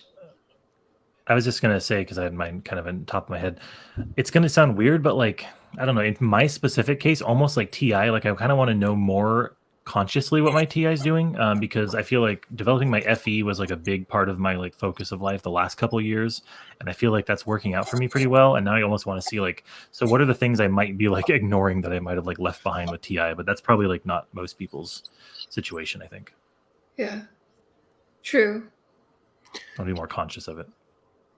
Since I'm close friends with an INFP and an ENFP, I often get jealous of their ability to like enter a room and know how everybody feels about them and how everybody feels about everybody else, like at a glance. That to me is like magic, you know. It's completely mysterious how, you know, how that's possible. So I sense as I get older, I'm not as incompetent that I used to be, but I'm still pretty darn bad. So I wish I was better at that. It just seems like such a valuable life skill. Yeah, that's true. Actually, now that I think about it, I wonder if I have some like SI tricking me into thinking I'm better at something than I am, because like once quarantine's over and I'm like talking to like people outside the house who I don't know again, I'm probably going to need to develop FE all over again. That's true. Yeah. Developing that feeling. Yep. And so Rainy Day Commenter asks, are any of you guys into romance? Do you enjoy romance in anime, K-drama, Hollywood TV shows, films? No. Not especially. Like, it's not something that I'm gonna like by my choice watch frequently. It's something I can appreciate at times, but I don't know. Like I feel like most romance material is geared for women, and usually like the heroines are pretty basic, and I don't get into it. Yeah, it's like there's a certain like, I don't know how to say it in the right way, but like a type of performative feeling that like a lot of romance seems to like check the boxes of, that doesn't appeal to me or really have any interest for me whatsoever. Right. But I have noticed like there's certain like almost subgenres, like on Netflix, End of the Effin' World is a good one, where it's like if there's like a certain type of person I feel like I can relate to, then I can like get in and see like, oh, how is this relationship going to work? Like how are they going to deal with this guy or girl's weird idiosyncrasies or something like that? But if it's like if that's not there, I just go like, yeah, so they're like in love, whatever. it's like, yeah, they're just going to follow like the love formula. Like I think I underestimate that, and so some of them, like, I'm pretty picky about that kind of thing. I agree with all those comments, but perhaps especially what you just said, Josh, is that it kind of has to be, the stars have to be aligned for me to catch something with a romantic theme that I really connect with. But it's usually the two misunderstood people that like find each other. So That's true. That's kind of what I mean. Yeah. I don't think it's necessarily the romance checkbox. It's kind of the feeling misunderstood, which probably all of us feel at one time or another. You know, right? Which I think is a pretty valid part of like a relationship. But you know, when people say like quote unquote romance, that's like not necessarily what they're talking about. So that 100%. And so, what are your impressions of female INTPs? I would like to meet one. I think they're pretty awesome. I don't know that many of them, but I have known some, and they're pretty great and pretty underappreciated in the world. So. Yeah. I actually, I think I saw a stat. I can't remember what site it was. It said like 20% of INTPs are female. So they're definitely like more out there than like the perception is, but it's a rare type anyway. So it's hard to find. I feel like the only ones I know of are like fictional. I don't like to base my like assumptions on types on fictional characters. Yeah. Actually, that's interesting, Josh, because I can't think of who would be like a famous female INTP. I know the one that gets contested is Aubrey Plaza, but a lot of people say she's INFP, and I'm not certain really. So that's the only one I can think of. I haven't watched the Marie Curie biopic, but you would think that maybe, you know, I don't know enough about it. That's a good idea too, yeah. I know a couple, but this just underscores, I think, what's so amazing about what you've been doing, you know, Joyce, and also your decision to have like us guys chat about this stuff and then have a panel of women, is that I know the first time that type really clicked for me, because remember, it's not like I'm ancient, but I'm older than you guys, and this was pre-internet. So YouTube was not how I learned about type. I learned about type like by going to workshops and stuff. So the really amazing experience is when you're break into type-alike groups, and you have a big enough group, like it has to be like a conference, so you have to have like 100 people, 200 people to do this, but where you break into type-alike groups and you have 8 or 9 INTPs all at a table, some of them are women, and the first time you experience that, it is mind-boggling, especially when you're talking pre-YouTube.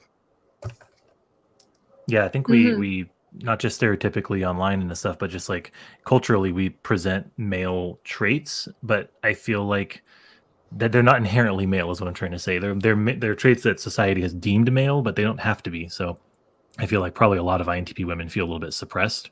And I also think that it's interesting because TI, I feel, actually does have kind of like a feminine bend to it. Like, I don't know, cosmically, I guess. And I feel like that actually doesn't get talked about a lot very much either, where I think there actually probably are a lot of like TI using women, but they're probably trying to portray it more as like a feeling.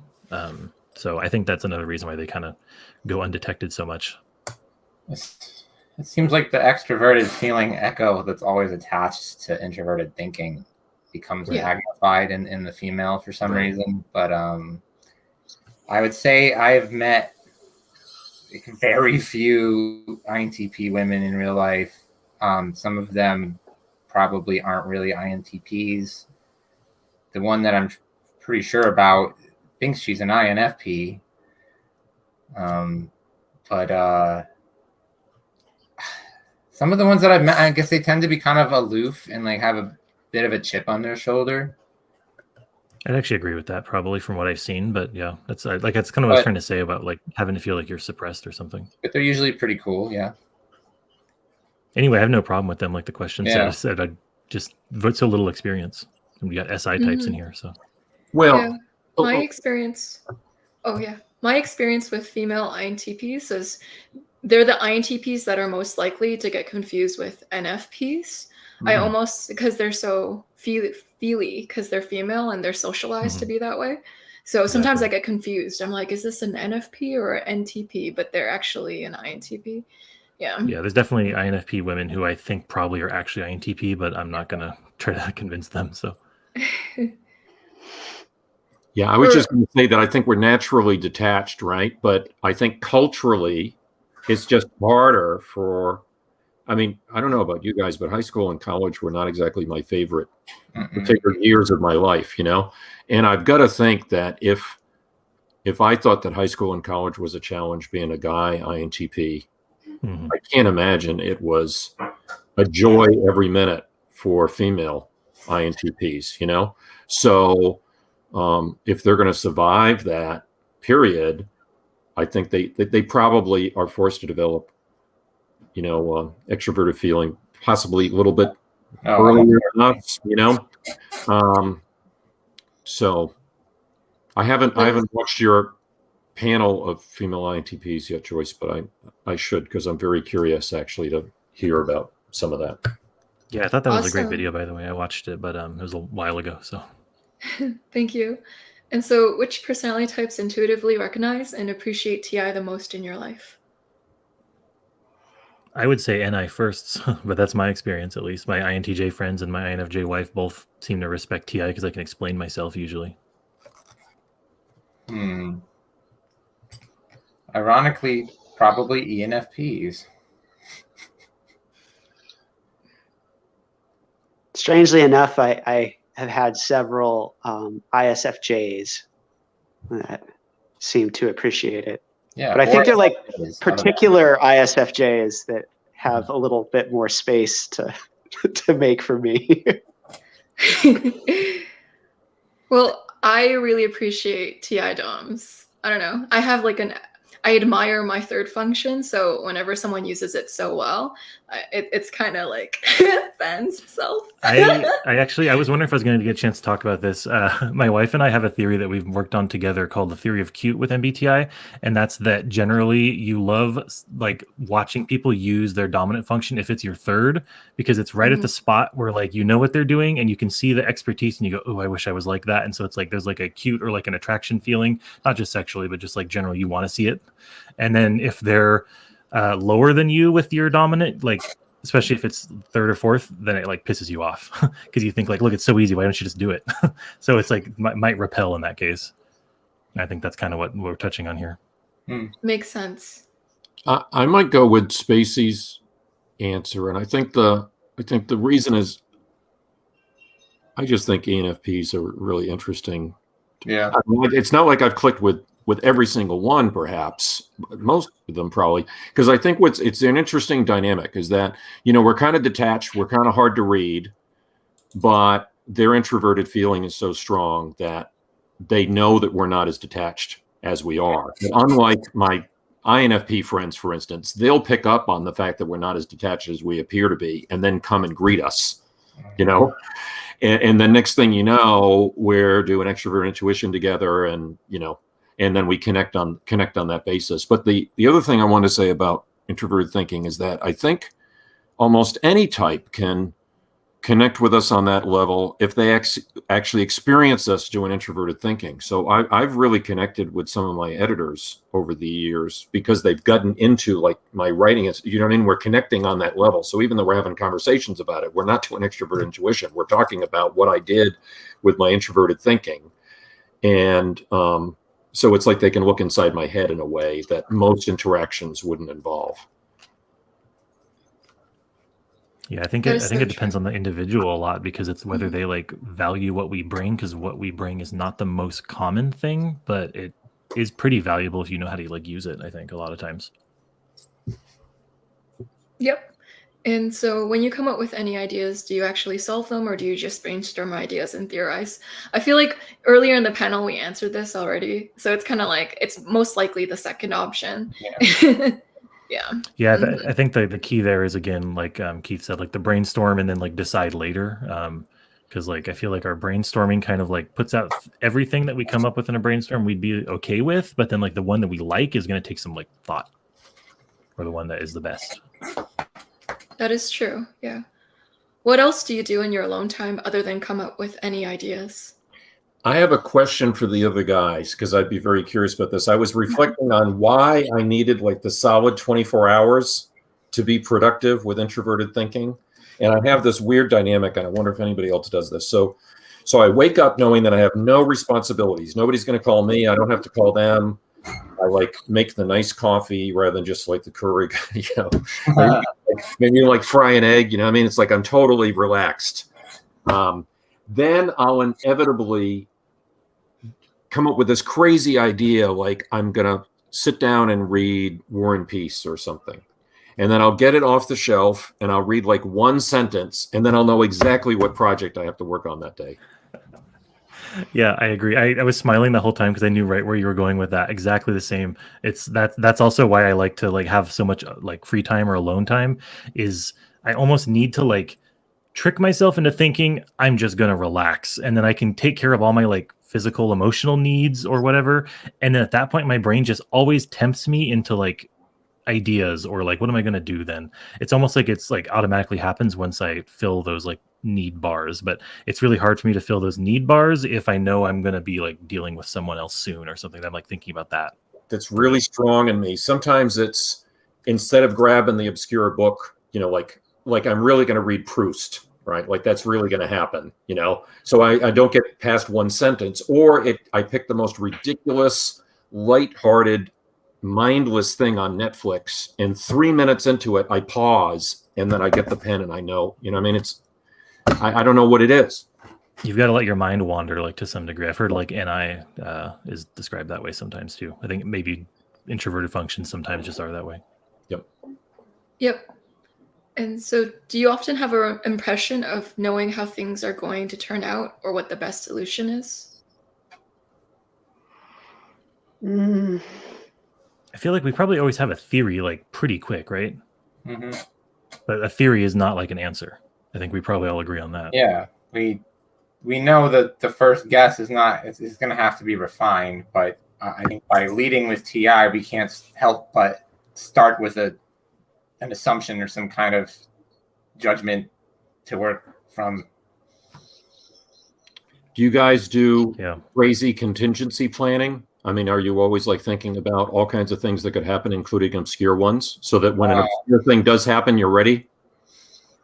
Not at all. Sometimes, but I've actually noticed that that caused me sort of like a lot of anxiety when I was like a little bit younger. And my solution for that is kind of trusting myself that I will be able to handle a lot of situations that come up.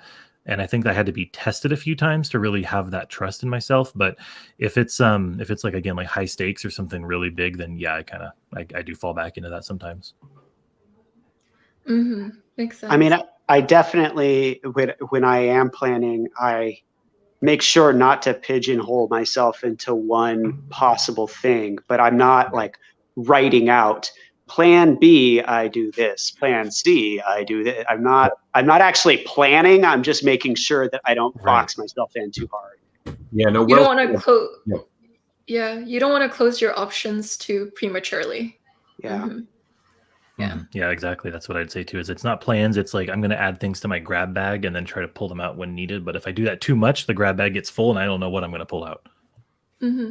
Yeah, well said. I think anticipation is probably a better word than contingency planning, because it's definitely not literally planning it out, but it's not like an INTP. Possible outcomes. Mm-hmm. You know? Yeah, I find with any users, this sometimes is the case with some of them. They'll go like, what if this? What if this? What if this? What if this? And then their SI will be like, what do I do if that is that? But it's like poor planning. It's like, I don't know how to explain it. Sorry, but I don't mean to knock at it. I notice it. I notice the NE generating ideas of what could happen. And then they get like, Well, they entertain it like they're all kind of equal. Does that make sense? yeah.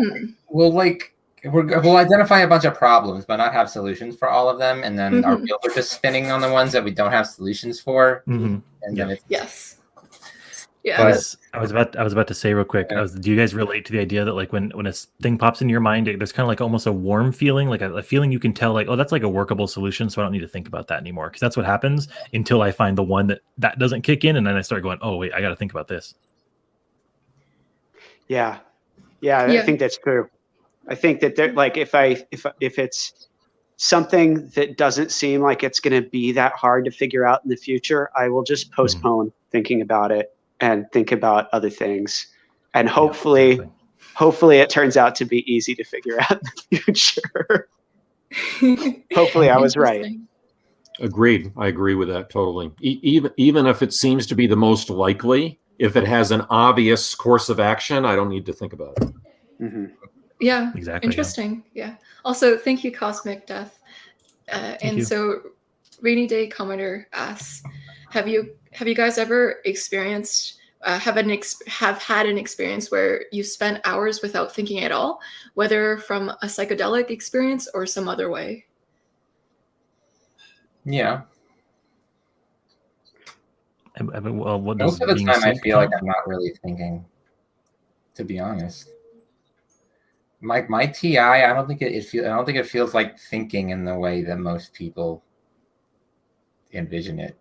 Yeah, I was thinking along the same lines like earlier when I said I almost wish I could like develop my TI so I could like see what it's doing, but I don't know if I really can. Like it's kind of hard to answer that question because like it's not like I sit down and go, I'm going to use my TI right now. Right. It's just like it's automatically going yes, no, yes, no, yes, no on stuff.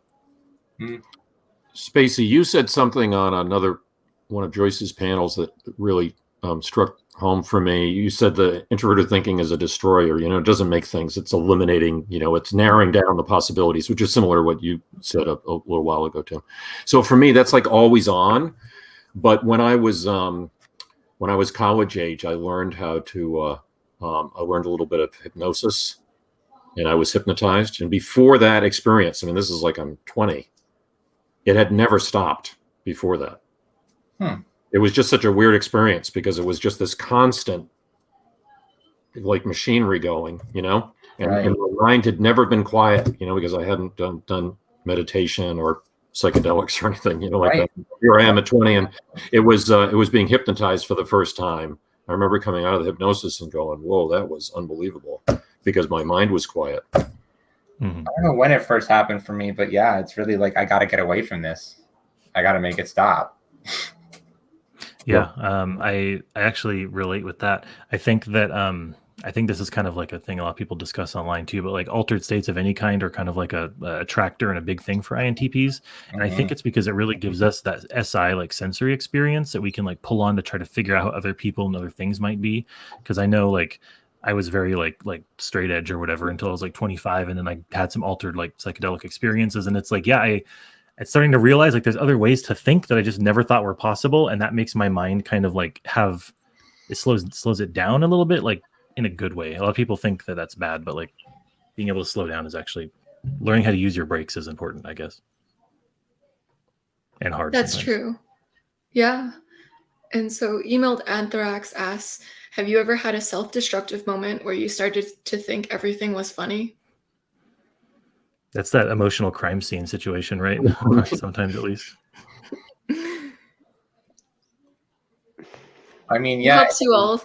In the sense, like, this is so fucked that it's comical for a brief moment. Yeah, if that's what you're talking about. It's kind of a coping mechanism, I think, right? I laugh. Like, we can. Yeah, I feel like we can see where the car is going to crash before it crashes a lot of times, and at a certain point with TI, you start to realize like I just have to like it's Kafka-esque. I just have to like enjoy this. There's nothing I can't. If I've tried before and like they didn't listen, so I'm just gonna see where this is valuable data now. Then I agree that could be emotional crime scene territory. If someone's saying something that strikes me as like illogical, it's probably not appropriate that I'm laughing at that. You know what I mean? Mm-hmm. So if, because it's a cocktail party or whatever, that comes up, even if it's not verbalized, but it's like on my face, that's just like that's like not good territory, you know. But that's what would trigger it, is when something is funny to me, but that wouldn't be funny to others because there's something very obscure or illogical about it, and that's not an endearing trait if it comes out at the wrong moment, you know. I definitely think you see that like online and like INTP communities a lot, come out with like younger INTPs and stuff who haven't realized that just because you think something's funny doesn't mean it's like necessarily funny to everyone else. And if it was happening to you, you might not think it's funny too, you know? Yep. So do you often experience analysis paralysis? If so, how do you deal with it? Says Jay. Well, first question, yes. Second question, Yeah, I deal with it by being too busy to think about anything for too long. I think we kind of touched on that earlier when we were talking about how our TI works. I was going to say, like, I have experienced that, but I found that the best way to deal with that is just to like stop. Like those breaks I was talking about. I see people, obviously I play a lot of board games, like I said. I see people who will just sit there and like plan their whole game on turn one. And it's like, if I did that, which I could if I wanted, I would just forget it. So why would I waste that time? Right. For me, analysis paralysis usually comes in the context of not of me doing too much, but of me not doing anything, right? So for me, getting out of it, I suppose would be more like put myself in a circumstance where I don't have the ability to continue to delay. And that will force the choice. And yeah. It's all about I think it's a different situation. Time constraints. It's the only way to get us. Right. Yeah, pretty much. Yeah, I was going to say that's the thing is I feel like it's not the analysis paralysis that's the problem for me in my experience. It's when the time has come to like pull the trigger, there's a hesitation because what if I forgot something? What if there's a better option? Yeah. Yeah, the slowness to commit. Yeah, unless there's a time constraint, and then you'll pick an option if there's a time constraint. Yeah, which in board games there is because everybody's waiting on you. Yeah. Keith, do you have anything you'd like to add? For me, it's usually there's some factual piece of information that's missing. So it drives me crazy when I feel like there's some I can deal with missing pieces of information, but you know, like when you do an algebra, sometimes you can work around variables, no problem. Other times you can't, you know. So if the combination of time pressure combined with I'm missing a critical piece of information, it makes me like all neurotic. I just hate that situation. Yeah, interesting. And so how does demonstrative NI come out? What is the most NI state you can be in? It's when you're listening to somebody talk basically, and like you're hardly even listening to them anymore because you know what like the heart of the issue is, and they're like totally missing it. They're totally missing like the central point of whatever they're talking about, and then they finally stop talking, and in one sentence you just blow their mind. That's usually NI demonstrative in its essence, I think. Yeah, I feel like I have a weird experience with that because, like I said, I live with an NI dom, so like I get told frequently how I'm not using NI because she's just like expecting it the way I do with TI. So I don't know. It's hard for me to figure out like what that do, but I think Spacey probably nailed it. Like I've had experiences like that, so like you kind of reduce things so much that like it surprises people, I guess. Well, it's always for other people. It seems like for us, it's like yeah, that's obvious, but I'm just gonna do this anyway. Yeah. Exactly. For any of you guys, is it almost like a dream thing? Like it just comes to you? I don't think I have a lot of conscious control over introverted. Yeah, it's definitely not very conscious. I'm sure I do it, you know. So I wonder if I don't do, you know, like a lot of dream work, but I wonder if sometimes it's almost mystical that way. I agree with that.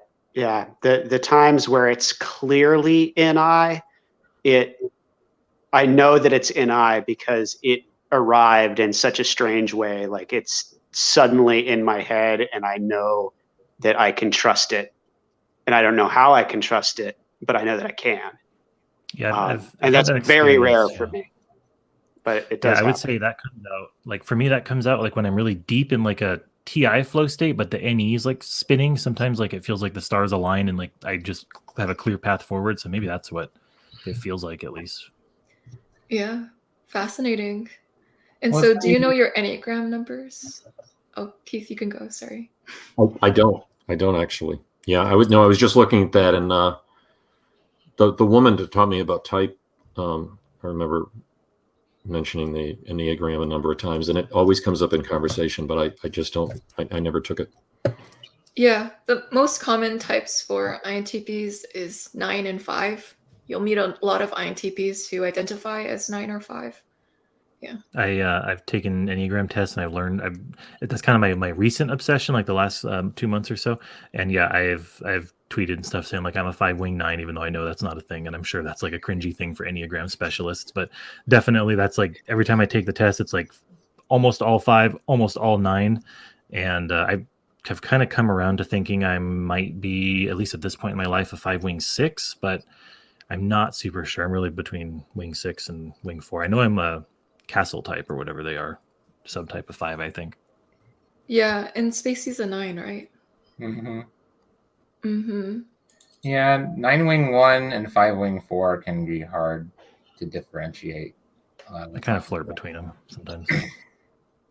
Not sure. I think a lot of us are 9s. I also think that along the same lines, yeah. Yeah. Any thoughts on arrogance and ego in relation to TI? I feel like there's so many definitions of ego. Yeah, I think there's definitely something there.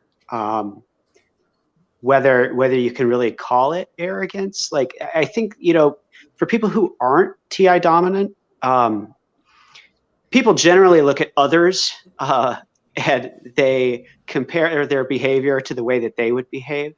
And so if you have an INTP that's voicing their view on something very clearly, no, it's like this, no, it's like this, and maybe this INTP doesn't have the same credentials as the other guy, or something to that effect. It can seem, it can come across arrogant.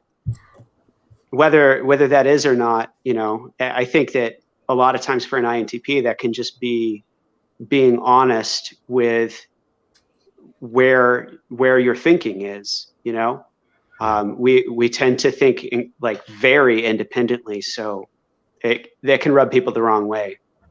Almost like too independently for most people. Yeah. Yeah. I was going to say, do you guys have, I'm assuming so, but I'm curious if you have like experiences where someone perceived you as very arrogant, or like very like, oh, he thinks he's right about everything, when really you were just like willing to be wrong. You were just kind of giving your current understanding of something. I feel like that happens a lot. Yeah, sometimes just stating what we think the truth is with confidence or whatever comes across as arrogance. Mm-hmm. I still struggle with this one because I think I give out that vibe sometimes. But I think I think in particular it's probably happening if I'm interacting with somebody that's extroverted, because they might make, a suggestion in a meeting or have some idea, and then maybe the next day or some relatively soon time after it, I might say, oh, well, yeah, I thought about that idea. I don't think it's going to work. And as I get older, I think I get more diplomatic about it. But I think what probably they don't imagine is that what I've done overnight is spent 3 hours thinking about it. I pulled 5 books off the shelf. I've thought about it every which way, and then I've drawn this conclusion. But in their mind, I heard the idea, immediately shot it down, and then I'm not open-minded. So I'm not super sensitive in general, but when that dynamic happens, I get so frustrated sometimes, because I broke my back on your idea, Exactly. It's like they never see I killed myself thinking about it. But it won't be perceived that way because most people don't go that deep down the rabbit hole. Right, exactly. Yeah, that's kind of what I was thinking as well. And I talked about this on like a video on my channel, the Shadow Critics one, where like it's I feel like when you get the feedback that you're arrogant so much when you don't intend to be, and you really don't like authentically feel that, like it swells in your mind and becomes like one of your most, trying to not sound arrogant at all times.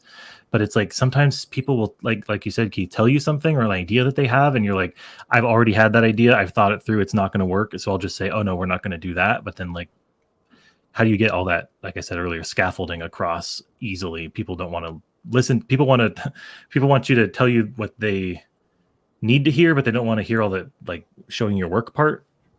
I don't know. It's a weird dynamic to have that. Well, I guess have TI lead. Well said. And I think what you were saying too about kind of like hedging a little bit is very insightful, because if we issue a dozen apologies and we backpedal 24 times, we're going to be incoherent. So it's almost like we're choosing between arrogant or incoherent, exactly, neither of which is particularly an attractive option. Yeah, totally. Could you go into the incoherence? Well, it's the backpedaling part, right? We have this very straight line that we can articulate. This isn't going to work for these reasons, but it's going to seem like we're drawing that conclusion very rapidly, right? We're not articulating all the rabbit holes we went down on why it wouldn't work. So then, do you just articulate the straight line and come off as arrogant? Or do you take them down the rabbit holes with you, and next thing you know, they're pulling their hair out? Like I said, people don't like to actually be dragged down there, even though that's what they ask you to do, and then they do it, and then you do it, and then they react poorly, and that happens a lot. And I feel like that might be why we have such a problem with Effie. Yeah, there's also the lose-lose. It's like someone, they act like they want to listen to what it actually is, but when you actually say it, they don't receive it well. So it's kind of like next time, their terms. Next time it makes you less willing to share. Yeah. And that's when you have to level up and realize that the things that people ask you for are not actually what they want, and you have to figure out what they want. Yeah, this is I feel like a lot of people think that INTPs like we might look like this, but like we're thinking about all this stuff in the background. I would say it's very hard for INTPs to be genuinely arrogant for any length of time. I think we're too self-aware and self-critical, I think, to think that we know everything basically for a long time. I think most of the time. So yeah, as ego goes, I've found that it's good for me to try just listening to people more and listening to myself talk less.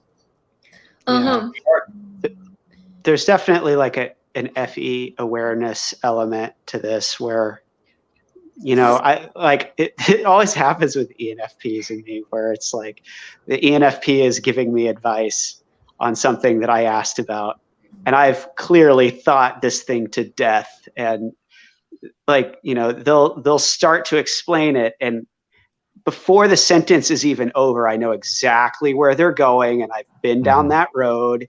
And I have to learn that I can't treat this person like another INTP where we can just start arguing and say whatever to each other and we're going to be fine. I have to, you know, let that come out, explain it. And it's just, learning to do that. Yeah. You have to and that jujitsu people's energy sometimes back to let them think it was their idea or whatever. Yeah.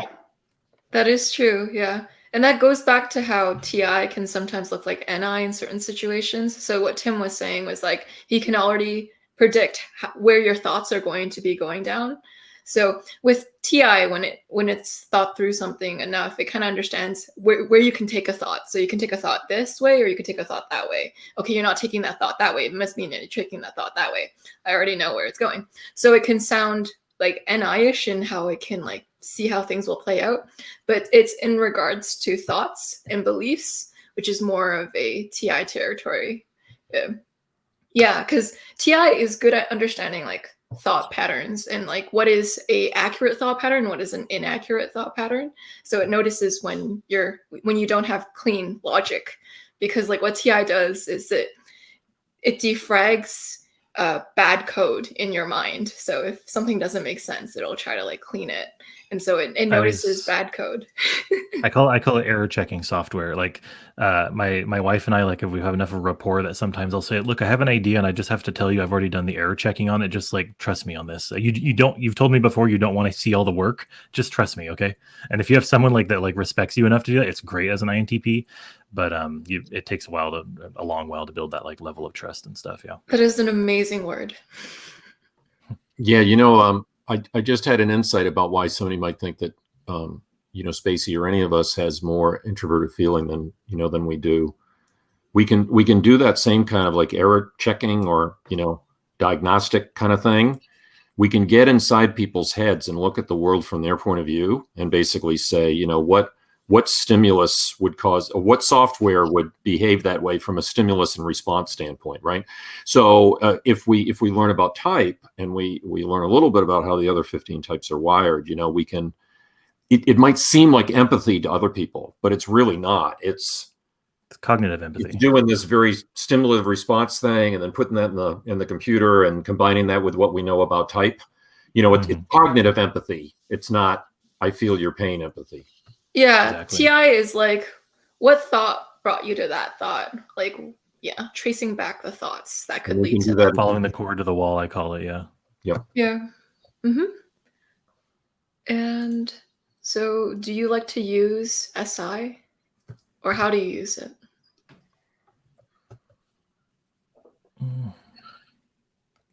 It's a complicated relationship that I have with it, I feel. So like I would say I didn't used to think I liked SI, and then we had to do like this huge cleaning of our house and everything moved, and I suddenly noticed I have a lot of SI routines that I didn't realize I had. When I go to like pick something up and my hand just moves and it's like not there, and I'm like, oh, I have to figure out what's going on here. There's a new system to learn. That happens to me. So I have an idea that I've never thought about before. I think that the way that it might manifest itself in me is I have this love-hate relationship with memorizing things. I hate when I have to memorize things, like in an academic setting. I absolutely cannot stand it. I just hate it.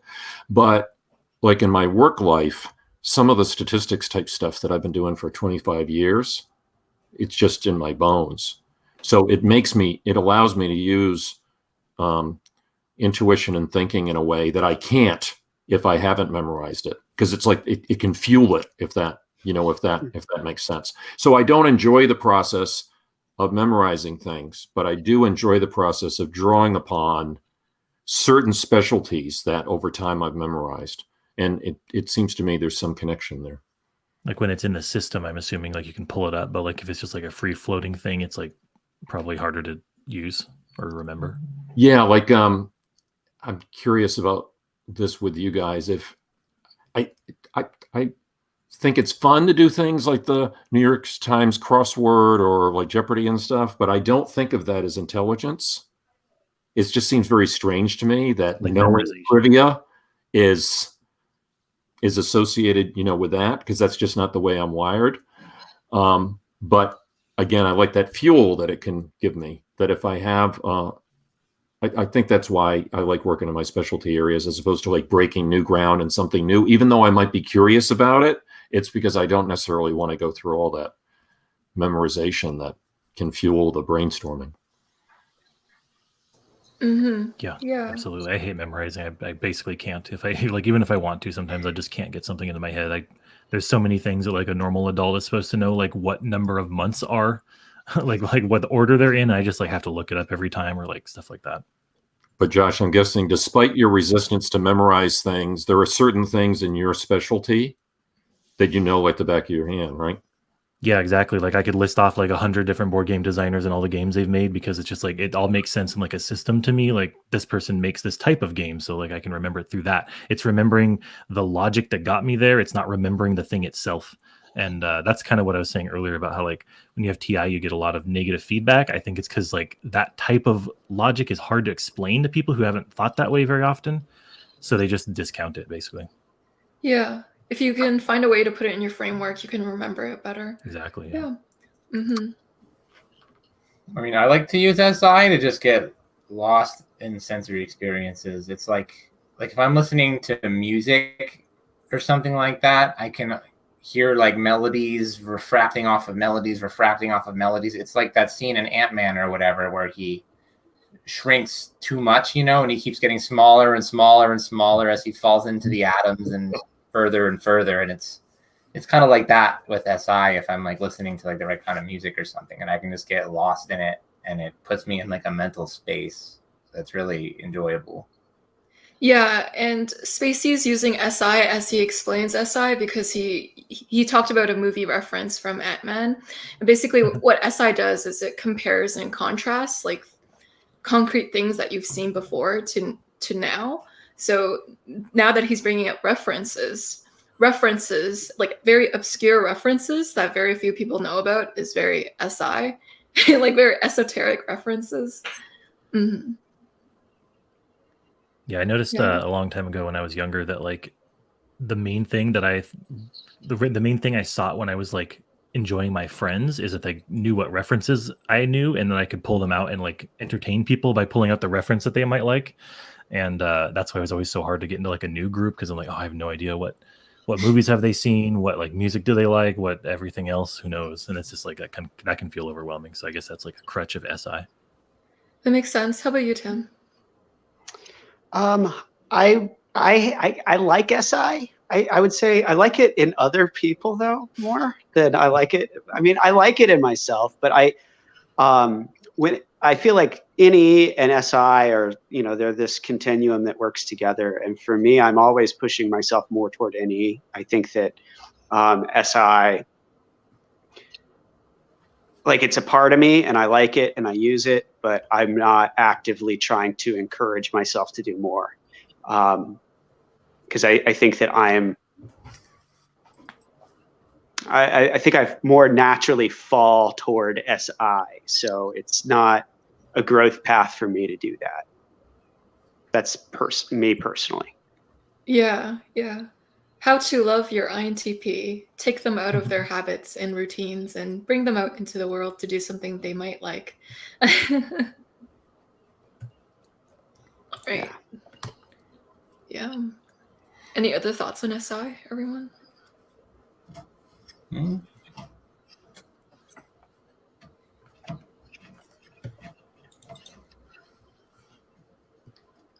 How does SI hinder and feel nice in your life? I don't know. I don't know if I have an answer to that, but I keep on thinking about this John Beebe stuff since I've been reading it. People probably know the book, right? This one is the energies and patterns. Definitely, I think his preferences are ENTP, but it seems a very INTP book. But I was just kind of reflecting on the archetypes he associates with that. So introverted sensing for us would be the child, or he calls it the poor. So almost like a Peter Pan type thing. And then its opposite would be extroverted sensing, which would be the trickster, which is kind of like the little kid who gets into trouble. Mm-hmm. I don't know where that takes us in that discussion, but I've been trying to process this BB theory stuff. So yeah, that sounds interesting, but I want to read that now. Yeah. I mean, for me, like I literally, and this probably ties into some question that we skipped over earlier. I think someone asked why INTPs can be perceived as cute by people. I think it has a lot to do with when we express our child function or whatever, like SI, for example. Like if someone cooks me some really yummy food and puts it in front of me, I'll be like, Can't help it, right? But yeah, totally. And that's cute to people. So yeah. It's one of the few things that really elicits like emotional responses. Right. Is like, for me, it's like I have a playlist of all my favorite music that I liked 10 years ago. And it's like when I'm feeling really weird about myself, I can listen to that and it'll just like put me back there. And then when I snap back to reality, like somehow reality's not as bad. I don't know why. Right. Yeah, I think we have a kind of typical. I mean, I think the stereotype is we have kind of an awkward adolescence, but we make up for it by having a perpetual adolescence. Mm-hmm. Interesting. So, and I think probably some people would find that endearing, I guess. I don't know. Yeah. So that would be the extroverted intuition, the childlike wonder of the world, seeing the world, perceiving it through a new beginner's lens each time. Yeah, it's beautiful. Yeah, true. NE is beautiful. I guess that's like, and SI is tied to that. I guess that's why maybe like that comes out so much, because ours is in the middle, so maybe they work together better. Yeah, they tag team. Yeah. And so, what is your relationship with philosophy? How much do you feel like philosophical ideas affect your practical life? Well, I don't really read philosophy. I don't like go study philosophical ideas and try to apply them to my life. I would hope that a lot of other INTPs like me kind of have their own philosophical ideas, which obviously hugely impact our lives because that's how we understand the world, kind of. Yeah, I generally agree. That book I showed is like an overview of like 100 different, like just like the cliff notes of like 100 different like philosophical mindsets, and I find that very helpful.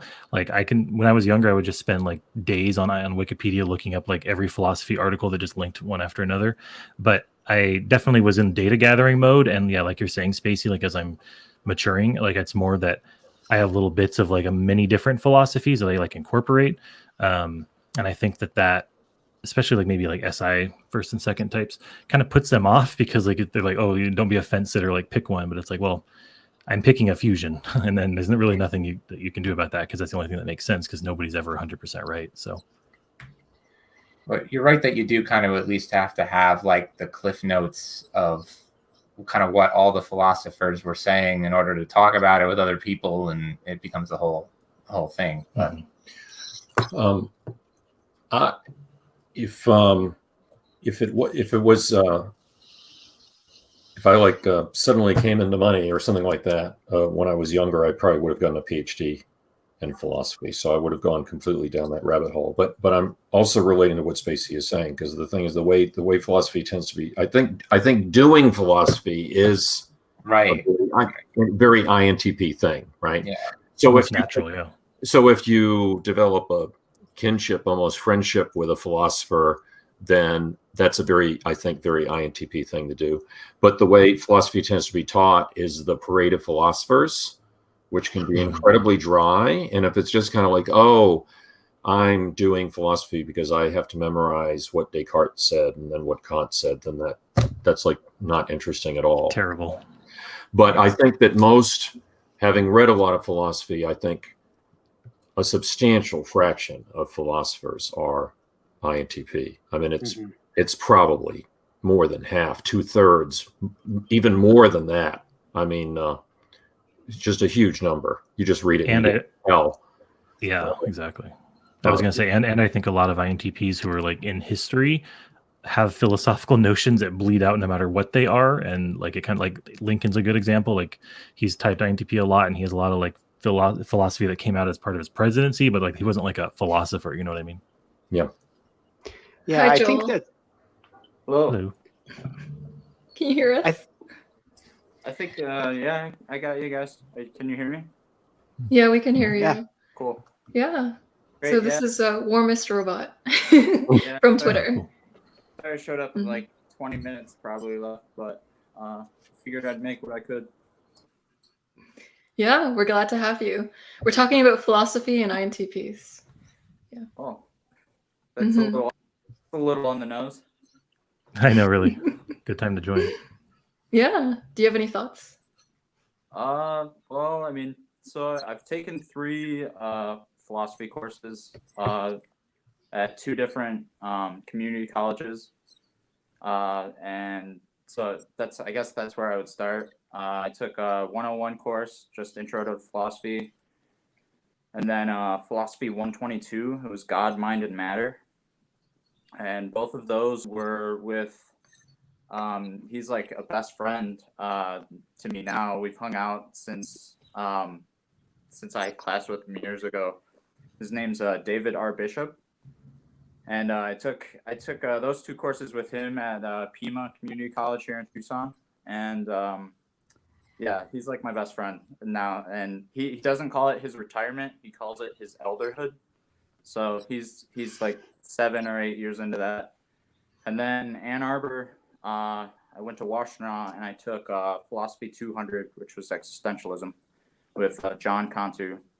So there's a few, and I got A's in all of them. So that's basically all I can really pride myself on when family asks how's school going or whatever. I'm just like, well, I got a few A's in philosophy courses under my belt, but one of the few things we take naturally too. Yeah. With there's a philosopher, I think their name is Rene Descartes. I hope I'm not butchering that. There's this concept of systematic doubt, and it's about like being radically intellectually honest. And I thought that there is some TI vibes off of that. I don't know a lot about for sure. the philosopher. Yeah. Mm-hmm. I feel like even with him, if you just read his Wikipedia page, you'll just get TI. At least that's what it sounds like to me when I read it. Yeah, there's a lot of introverted thinking going on with those philosophers. I had an interesting experience. The woman that I always mention, the woman that taught me type, was the woman that founded the research organization with Isabel Myers. So she was much older, of course, when I met her. But you guys ever heard of the Teaching Company or the Great Courses? It's like the courses on tape, kind of a deal. Anyways, she discovered the history of philosophy stuff from this. And picture, she was elderly, at the time. She was at least late 60s, if not early 70s, when she discovered these tapes. And she said, Keith, you have to listen, as an INTP, you have to listen to these, because I never knew that people like thought this way. And of course, she knew type as well as anyone. She was friends with Isabel Myers, but and they spent the last 10 years of Isabel's life working almost daily. But there was just something about going really deep down that rabbit hole as an INFP that like blew her mind, So I would have, if I didn't have to pay the bills, I would just do probably philosophy all day. I love Wittgenstein, and Wittgenstein is absolutely off the rails, neurotic, crazy town, INTP, just completely detached from reality. Basically just never a particularly well-rounded person, I think, but very interesting person to read. Very cool. Yeah. And on the topic of intellectual honesty, I think that's probably why INTPs exist in the first place, is to keep humanity intellectually honest. Yeah, I've had that thought as well. I remember the previous panel. Something that really stuck with me was you mentioned that the INTJ panel you guys talked about was radical authenticity, and then with INTPs it would be radical honesty. And I mean, it definitely resonates. I feel like the vast majority of INTPs I meet, it's where there's just that yearning to learn, and we know that we're wrong, like the majority of the time, just as anybody, at least when you're getting into these kind of philosophical ideas and everything, everybody's right and everybody's wrong at a certain extent. And just being able to like meet people that are able to just like tell us or just teach us, it's like we're out here to learn. And I think radical honesty has everything to do with that, and just saying, hey, like, yeah, I don't know what I'm talking about a lot of times. So, or depending, just being honest about what you do know, so others can be there to provide information that you didn't have before. Trying to conquer Dunning-Kruger effect, yeah. Philosophy is basically checking for internal consistency. And that's what we do. That's what we're wired to do. Naturally. Yeah. If someone's being consistent with their logic. Yeah. And so as a fellow INTP, I was wondering how you meet other people. It's easy to get in a routine and not meet or interact with any new people. Yeah. I've answered this a couple times on like the Reddit for INTPs, because I feel like it's such a like hack that worked for me, but it was literally board games. I had an interest in video games, and I always liked like tabletop games, but it's like there's an inherent thing where you have to have other people to play them, and that's kind of why I allowed it so deeply into my life. Is I went probably almost 10 years, maybe like 8 years without really meeting any new people, like actually meeting them besides just like, oh, hey, what's up? Okay, bye. And then I played board games for 2 years and I have like 10 new friends. And as an INTP, 10 friends is a lot. So it really is like, it's the fabric that like keeps my social life healthy, I think. Like having an activity, I guess, of any kind is specifically what I'm saying. Yeah. So Josh's is tabletop games. What is everyone else's game or activity that they bond over with other people? I mean, Animals actually do help. I used to do that too, honestly, but I don't have anyone to play with now. But he's right. You basically, you just have to find a bunch of other weirdos who are into some of the same weird stuff that you're into, and talk to them, and not be worried that they're gonna judge you any more than you would judge them, I guess. Yeah. So what are the weird topics that you all like to dive into specifically? I guess if we're talking weird, something that just comes to mind, and I mean, it's really easy to get along with like-minded people if we're talking about psychedelics. And I mean, but that's just one. It's not like that's the entire, it's, if you get that weird, then, but any, I don't know, I guess that's literally it. That's like one of those litmus tests. Yeah. But yeah, I was gonna say that's a litmus test. If they're okay with that, they're probably gonna be someone you want to talk to. Exactly. Yeah. And then I guess you just go from there. I don't know. Weird is pretty broad. Spacey understands that life. His background is basically space plus psychedelics together, so he understands that love. Yeah. You got people who are like okay with the fact that everything could just be a spiritual woo-woo melty mess, Yeah, there's a lot more overlap with like spirituality and esotericism and stuff in like the INTP mindset than is obvious at first glance, because I mean, I think the joke we always have is like everything is a simulation, or could be. So yeah. How about you, Tim? What are your hobbies? I have a variety of hobbies. I would say, though, that for meeting people, it's been a couple different things. A lot of my friends, I met by them being roommates. Like I moved to a new city like 10 years ago and just got a room in a house with a bunch of people. And through those people, met other people and let that grow organically. And then I've also met people through events, but see, events are difficult because it really needs to be something where you're going to see the same people over and over again. I've struggled with that. Like, it's easy to go online and look at Meetup or something like that. And you go and you do a thing that's some interest to you. But if you don't regularly see those people, you never are able to develop any kind of real depth. So it's been situations where I put myself in close contact with others. Maybe for some people it's work. That's never really worked out for me because I've only worked in places with like almost all sensors. So yeah, I don't know. Amen. Yeah, I feel like a lot of people like work would be their answer, but it's not always the best option for us because we're kind of like weird. Yeah. Can you go into that? What makes you weird? What does make us weird? I don't know. You guys tell us. I feel like everyone who's not an INTP should tell us, because I feel like we probably feel like we're pretty like regular, again, quote, but I think it's just that we kind of like, I think Tim said, like we have so many different interests that people might not like know what we're like about easily, and that might overwhelm them when they can't figure us out, or we just don't tell them. I don't know. Yeah. How about you, Keith? My situation is maybe a little bit different because work probably would be the answer for me, but in a way that might be a little surprising. So when I was high school, college age, or in my 20s, it was definitely board game type thing, or like role-playing games or whatever. That was it. But that's because I was always in the same geographical area and I had my collection of crazy friends and we would have those things in common. But until COVID, I was constant business travel. like 85% of the year from the late 90s until COVID. Constant.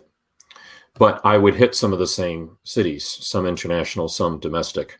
So I'm a bit of a workaholic. So if I had friends in town and we were going to get together for a board game thing, I probably would just end up working instead, or not making it, or just not doing what I had to maintain those relationships or something like that. But when I was only seeing good friends twice a year, I would, whatever I had to do to find the energy, I would drag myself out to go out and meet with them or have dinner or whatever, because I wasn't going to see them again for 6 months. But it was like that every week I was in a different city.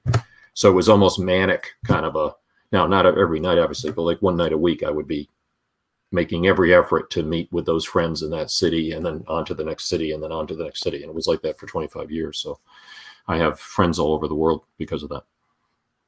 Wow, that is fantastic. And so how can one be a good friend to an INTP? Teach me. I think the big thing is to actually make an effort to have a regular conversation with your INTP, because we don't need like constant contact. We don't need to be texting every day and doing things all the time. But what will happen is days will go by and weeks will go by and months will go by, and we probably won't think to reach out to you. And when that happens, it's not because we don't care. It's just because our heads are in other places all the time. We're always thinking and dealing with things and not people. And it would be, I've had to, in my life recently, I've figured out there are certain people that I just never want to lose track of. And it's to the point where I actually, every time I talk to them, I'll go to my calendar, and 3 months down the road, I'm going to set an appointment that I'm going to call them. I have to do that. Otherwise, I just lose everyone. So your INTP probably doesn't do that, probably isn't going to get back to you. Don't think that that's he thinks that you're closer than he acts like you are. Yeah, absolutely. So I would say if you could do something like that and just remember to reach out every once in a while, that would be a really big deal. That's huge, what you're saying, Tim. And it's so connected to the whole travel thing. It was almost like the travel was my friendship hack, because people would say, Keith, why do you only call twice a year? And I'd be like, well, because I'm only in LA twice a year. You know what I mean? It was, yeah. So obvious. Why are you puzzled? So it's what forced me to do what you described, Tim. And I agree with you that most friends, unless they're doing that for us, not all of us will come up with some friendship hack where we figure that out. I feel like a lot of people don't like to get insight into the idea that we might systematize friendships, but if we don't, we just won't do it. I think what Tim was saying was kind of what I was thinking, which is if you think something is wrong with your INTP friend or partner, it's probably not. It's probably just that they're just doing other stuff.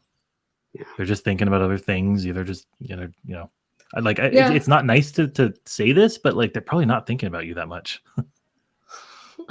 This is actually a common overlap with the male INTJs. They probably answer the same with that. Yeah, they're thinking about things, not people, so they're not going to reach out. But when they do, they still care about you. Exactly, yeah. We always think nothing's changed since the last time we saw you, and then maybe the other types are trying to figure out what's going on with that person, and it's just kind of hard to think that way for us, I think. I have a question for you guys related to this. It has to do with some kinds of spontaneity, which I'm cool with, and other kinds of spontaneity that don't work for me. So if a friend texts me out of the blue and says, "Oh, we want to go on a hike. We can pick you up in 5 minutes." I'm like, "Wow, if you told me that last night, I probably would have said yes, but no." Right? Whereas if my ENFP friend says, "Hey, we should hang out on Saturday. I have no idea what we're going to do, but let's do something on Saturday." Then Saturday morning comes, I'm up for anything. I don't care what you know what I mean? so I can be spontaneous, but I can't like be in my headspace and then get pulled out of that. You know, are you guys the same? Yeah, Very much so, I relate to that, yeah. Unexpected context switching is not good. So like we can be spontaneous, but we need to not even contain it. It's just like we need to be of the mindset of, oh yeah, I'm going to have to switch to something else, because when we get in a flow of thinking or whatever we're doing, it's like it's hard to move out of that. Yeah. And that's what happens all the time when it's painful when I suddenly, like, if I'm in my computer and I'm doing things and then I have to deal with a person, and I have to like remember to be compassionate and like let them talk and share, and like it's like I have to like completely shift into a different person, and it's so hard. And what winds up happening is I'm just sitting there and they're talking and I'm completely thinking about what I was just working on, not at all here, and it's not good for anyone. So give us warning. I would say if I'm not doing anything, then I'm always up for anything. Like I'm ready to go. Like I just got to throw some shoes on. I'm up for a hike, because it's those like last minute adventures for me that like sometimes just have like the most magic with those friends, because it's like, oh great, I was that friend that you thought to call on a whim, and I gave you the answer that you wanted and said yes when even though I mean obviously like everyone's busy and like we're all adults and everything, but I don't know, sometimes it really is just like capturing the spirit with those moments with friends, and especially the ones that really do reach out. So I mean, I guess it just depends. I mean, if something's going on, obviously, but usually if I'm not doing anything, I'm always trying to get out. Like I'll have to go for a cruise by myself sometimes just to like be out doing something, kind of change the scenery a little bit, Yeah, I'm with you on this one. I love being spontaneous. Like, chances are I'm bored and I'm not doing anything, and that sounds great. Let's go. Because if anything, maybe like while you're on that hike, you can your mind is still wherever you were when you were totally alone and like in deep thought, and then you're just able to open up to whichever friends you're with in the midst of that moment and kind of like, hey, before you guys pick me up, I was thinking about this or reading this or whatever. And so, yeah, I guess it just depends. Yeah, that is a fair point. Okay, so I will say, to amend what I said, that even though we might hate the context switching, a lot of times it winds up being good. Like afterward, after I went on the hike, I'm glad that I went. I'm glad that I stopped everything I was doing to do the thing with another person. So don't not ask. That's a good point too. My best friend ENFP is also a therapist, so I think he's just kind of insightful kind of a guy. So he'll spring something on me with no warning, and I'll say, no, my head is on something else. I don't want to do that right now. And he goes, well, just think about it, and then he'll like text again in 15 minutes and said, have you changed your mind? And then sometimes that second text I'll go, I have, because I'll be like in my, I'm in my head, and then say, no, I don't want to stop what I'm doing and do something else. Say, oh yeah, just think about it. We're not leaving right away. And then like 15 minutes again, say, yeah. So what do you think? Any second thoughts? And then very often I'll say yes. So somebody just has to kind of understand us enough to be able to roll with that. Yeah, I was going to say real quick that, I feel like the advice that person was wanting is something more clear than what we were able to say. But unfortunately, it's kind of like, you kind of just have to deal with like that, not knowing what you're going to get out. But what you just said, Keith, that your friend does, that's like golden right there. That's the best thing I've ever heard. I would want every friend I've ever had to do that. We're just like, allow me to say no, and then check in just one more time. Like, 15 minutes is like the perfect amount of time for me to like ramp down that like flow state I might be in, and then start to realize there might be some value to other experiences. But it really takes like, my wife will walk in and ask me if I want to do something, and I'll just have to go, okay, sure, yeah, I guess logically, yes, that seems fun. I'll just have to convince myself as I go, and then it works. But it takes a while to realize that about yourself, I think. Yeah. I think there's like some SI post processing too. Like every time you talk to someone, like after this conversation, I'm going to be thinking about this conversation. I'm going to be replaying the things that I said in my mind, and I get like a different relationship to it. How I have, that's the only way that I'm going to like compartmentalize or like iconify that event in my mind, is by doing that post process. So that's when someone asks you something unexpected right now. It's like you haven't had the opportunity to consider, do I want to do this thing? And so the answer is no, that's uncomfortable. But if you give it some time, because after I get off the phone with this person, if I hear from them again in 15 minutes, I will have had time to think about it for a little bit. And my answer might be yes. Or more clear-headed at that point. Yeah, sometimes this is a good lesson that we can generally take away, and it's sometimes people say no because it's too abrupt, so it's too sudden. But if you give people time to kind of digest it and on their own terms be okay with it, then they might say yes after. So sometimes people say no, but it's not really no to the event, it's no to the suddenness. So the approach, you can work your way around that sometimes.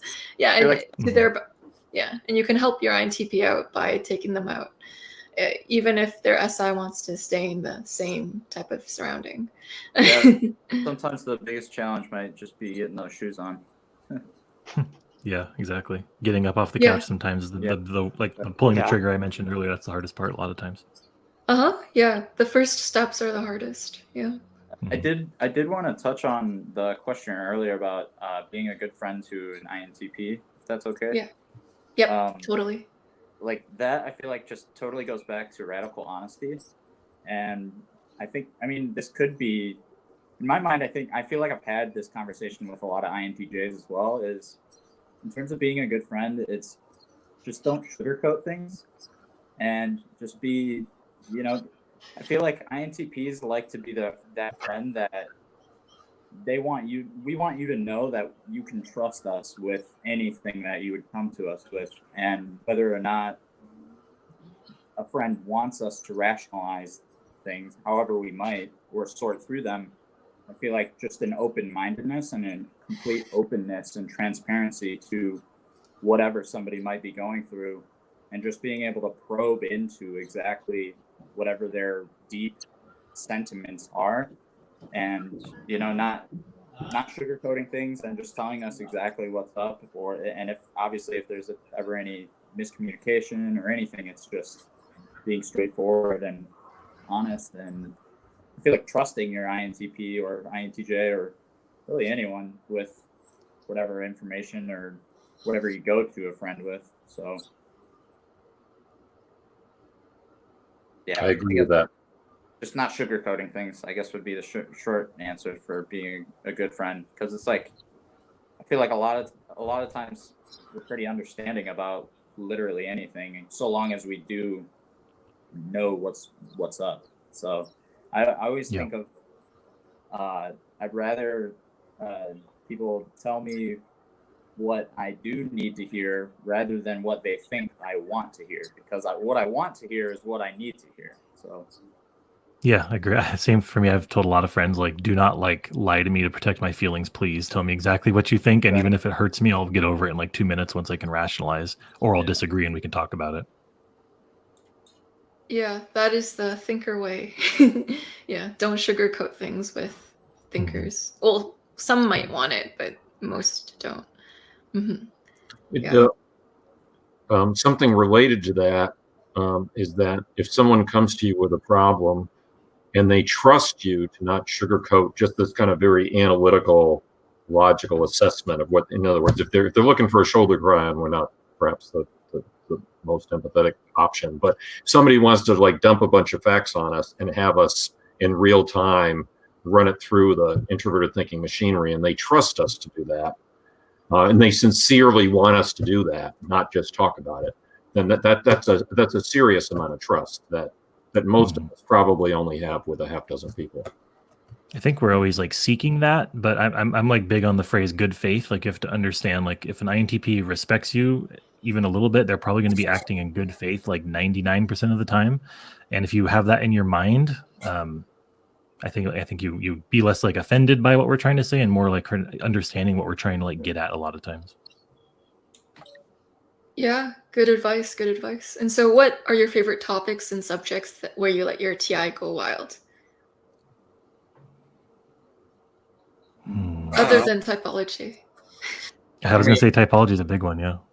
Anything. It all depends on the other person and how deep they want to go. I mean, yeah. I never even thought about another person. Well, again, I'm the oldest, so I'm gonna kind of go with the ones that have kept me interested for decades. You know, I'm kind of hooked on the whole epistemology thing. You know, what can we know and how can we be certain that we know it? Mm-hmm. I just constantly pull back to that. You know, that there's never a year that goes by, maybe not even a month, that I'm thinking about something related to that, and that's why I'm so hooked on Wittgenstein and other stuff like that. Mm-hmm. Same for me. Yeah. That's a good one, yeah. Mm-hmm. How about Tim? Are you frozen? How about you, Joel? What are some topics and subjects that have retained your interest? Oh, I guess in one word, I would say God. Just broadly, you know, the universe and how we can unpack all of that. But yeah, just like really whatever someone's own relationship to their own understanding of the universe is, and kind of, you know, where you can find God, and if for, you know, for some it's epistemology, whatever interests are, I think everyone can find something that's like really powerful at the end of the day. You know, it's like, I think it's what's brought all of us together, you know, just, and I mean, whether you're atheist or whatever, it's just like, just big picture kind of ideas and thoughts. And I guess I would also say things that I know I'm not familiar with.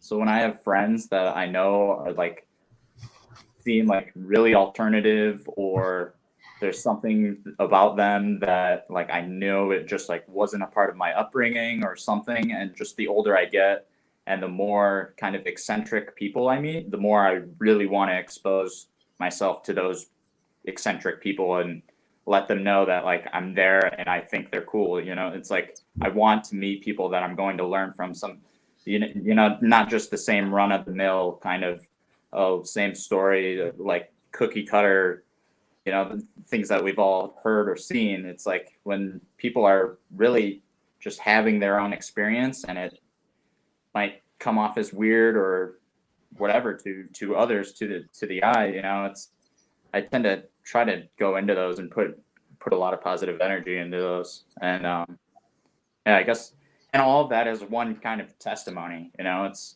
I think, finding that higher kind of source or connection to the universe, and however you can sow that love into kind of all the people that you meet in every walk of life. So yeah, fascinating. 100%, bro. Yeah. Yeah, I agree a lot, and that's actually like an insight I've only come to in the last 2 or 3 years, actually. And I do think that's kind of a important INTP like metamorphosis point, I feel, because we kind of, you know, the NTs trend towards not wanting to think mystically like that, but when you have that NETI in there, like you almost naturally do if you really like let yourself. Yeah. Well, I think there's something generally mystical about intuition in general. It's about looking at the unknowable, the unseeable, something you can't directly fathom, but you can infer and try to guess exactly. at. Yeah, and it's a lot more fun and loving when it's not quite so dogmatic, you know, when it's like, when, you know, people come and be like, well, as far as I'm concerned, this religion or this and that says that this isn't God. And it's like, no, that's God too. You know, it's You're like too specific. Yeah. Yeah. It's everything. God is love. So anywhere you can find love, that's where you're going to find this kind of any Holy Spirit, I would say, is the source. You know, it's to anything and everything love. So I guess like the answer to the question is like spirituality to some degree, and then also just like anything. I feel like anything that's like a wide-ranging system is like our favorite stuff to think about, right? Yeah. I like the way you put it, Josh. Some way that you phrased it earlier or something. It seems like we tend to be more kind of this spirituality as opposed to like an organized religion thing, you know? Yeah. And I think it's because, generally speaking, if we put our mind to it, we can figure things out. So I think there's a certain fascination with the unknowable that doesn't go away, because if it's metaphysical, you can't figure it out. So it's got this weird catnip quality. I think we were talking earlier about how our brains gravitate towards the unknowable automatically, and I feel like when I was younger, I let myself just like spin that wheel for so long, it caused me a lot of trouble in my life. And then just like at some point, like realizing that you can know enough, like I was saying earlier, to see the outline of things, and then that's when I pretty much like agree with what Joel's saying there. It's like pretty much exactly the same. That's amazing. Fantastic. All right. I'm going to do a speed round. So we're going to finish off all the questions and then we're going to close off the panel. Awesome. So do you sometimes regret being so cerebral that it gets in the way of emotional osmosis? Yes. Yeah. When it's happening, yes. Regret, I feel like in the end, I feel like it's me. So no, but in a way, yes. I like Josh's answer. Yeah. How do you perceive FI? How are your relationships with high FI users? Confusing? Very low. Like, FI is the best and FI is the worst. I would agree. In general, I love FI people. Yeah, me too. Me too. I think we're hard to get to know for them, but once the relationship is established, it's very strong. Yeah. Agree, yeah. Yeah. Have you ever been with INTJs or ENTJs? No, not really. Yeah, I don't know that I've known a single ENTJ in real life. I've known a couple INTJs and they're always friends, but ENTJs, I don't know. I feel like maybe we repel each other. I'm not sure. Actually, there's one I think I know, and he's like one of the 3 people who I keep in my mind of like my enemies. So there's that. Yeah, where are the ENTJs? They're not in my life. I don't know whether that's good or bad. They're in board meetings and stuff. My grandfather is in the ENTJ, and it's just like a plethora of INTJs in my family. So it's kind of cool. We're all just like sitting. We're the quiet family. Yeah. I have a close working colleague that's INTJ, but I think sometimes when you know type, you can bridge over differences like that. But then I think otherwise it would be a challenging type. Makes sense. So how do you approach all the different MBTI Jung systems? Do you mesh it all together, make your own system, separate it all? How do you go about it? I think as INTPs, the way we go about pretty much anything is some combination of mashing together everything that we see and making our own. Yeah. I think I always think of the word gestalt, meaning like put everything together, it becomes something else. That's kind of how we are with everything. I love that question because that's like, I'm literally planning a YouTube series just about that exactly. So like I can't keep those things separate from each other when there's so many correlations. Yeah. And yeah, exactly.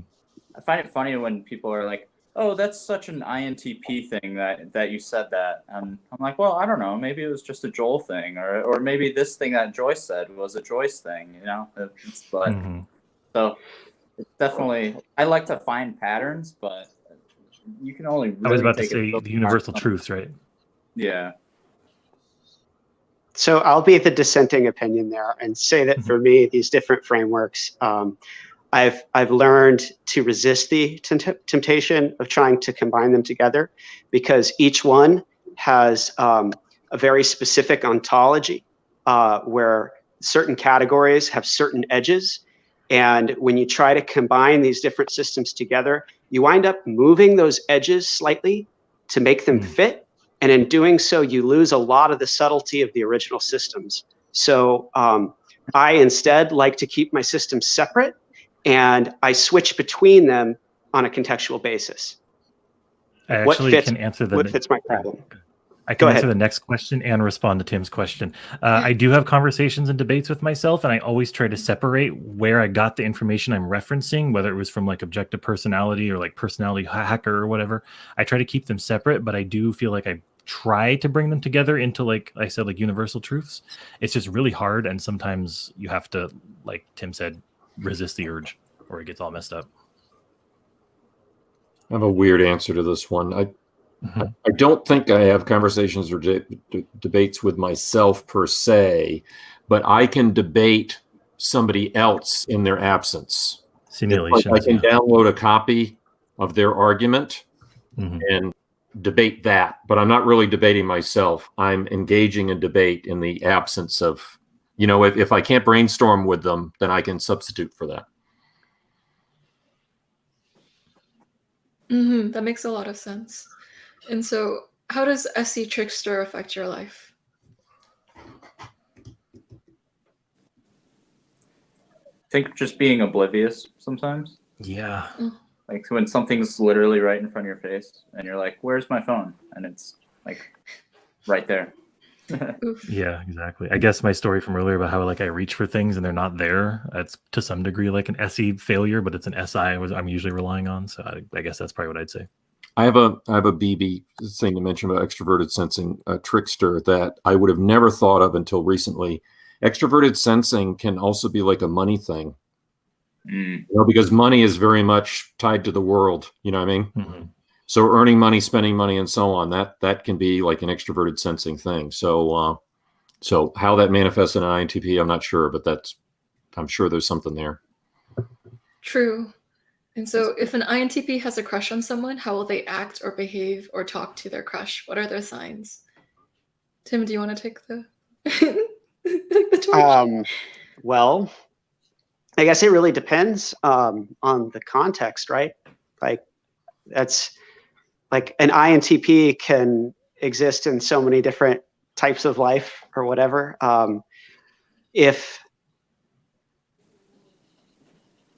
I don't want to just talk about me. Like that's the thing. It's like I'm thinking like, what can I say that's generalizable to INTPs? Just make I have a theory. I have a theory if you want to go ahead. I was gonna say I think if they're paying attention to you, that's like 50% of it. If like for no reason, like if like I met my wife because I went out of my way to message her twice on a dating site, and that's like the only reason. If I would have just stopped at one, we wouldn't be together now. And I did it a second time, and I was like, oh, hey, I guess I like her because I came back twice, and that usually doesn't happen. So, well, I think consistent with what we've been saying all night is that workplace, relationship, whatever, there aren't going to be dramatic signs, So at some point, you're going to have to verbalize it.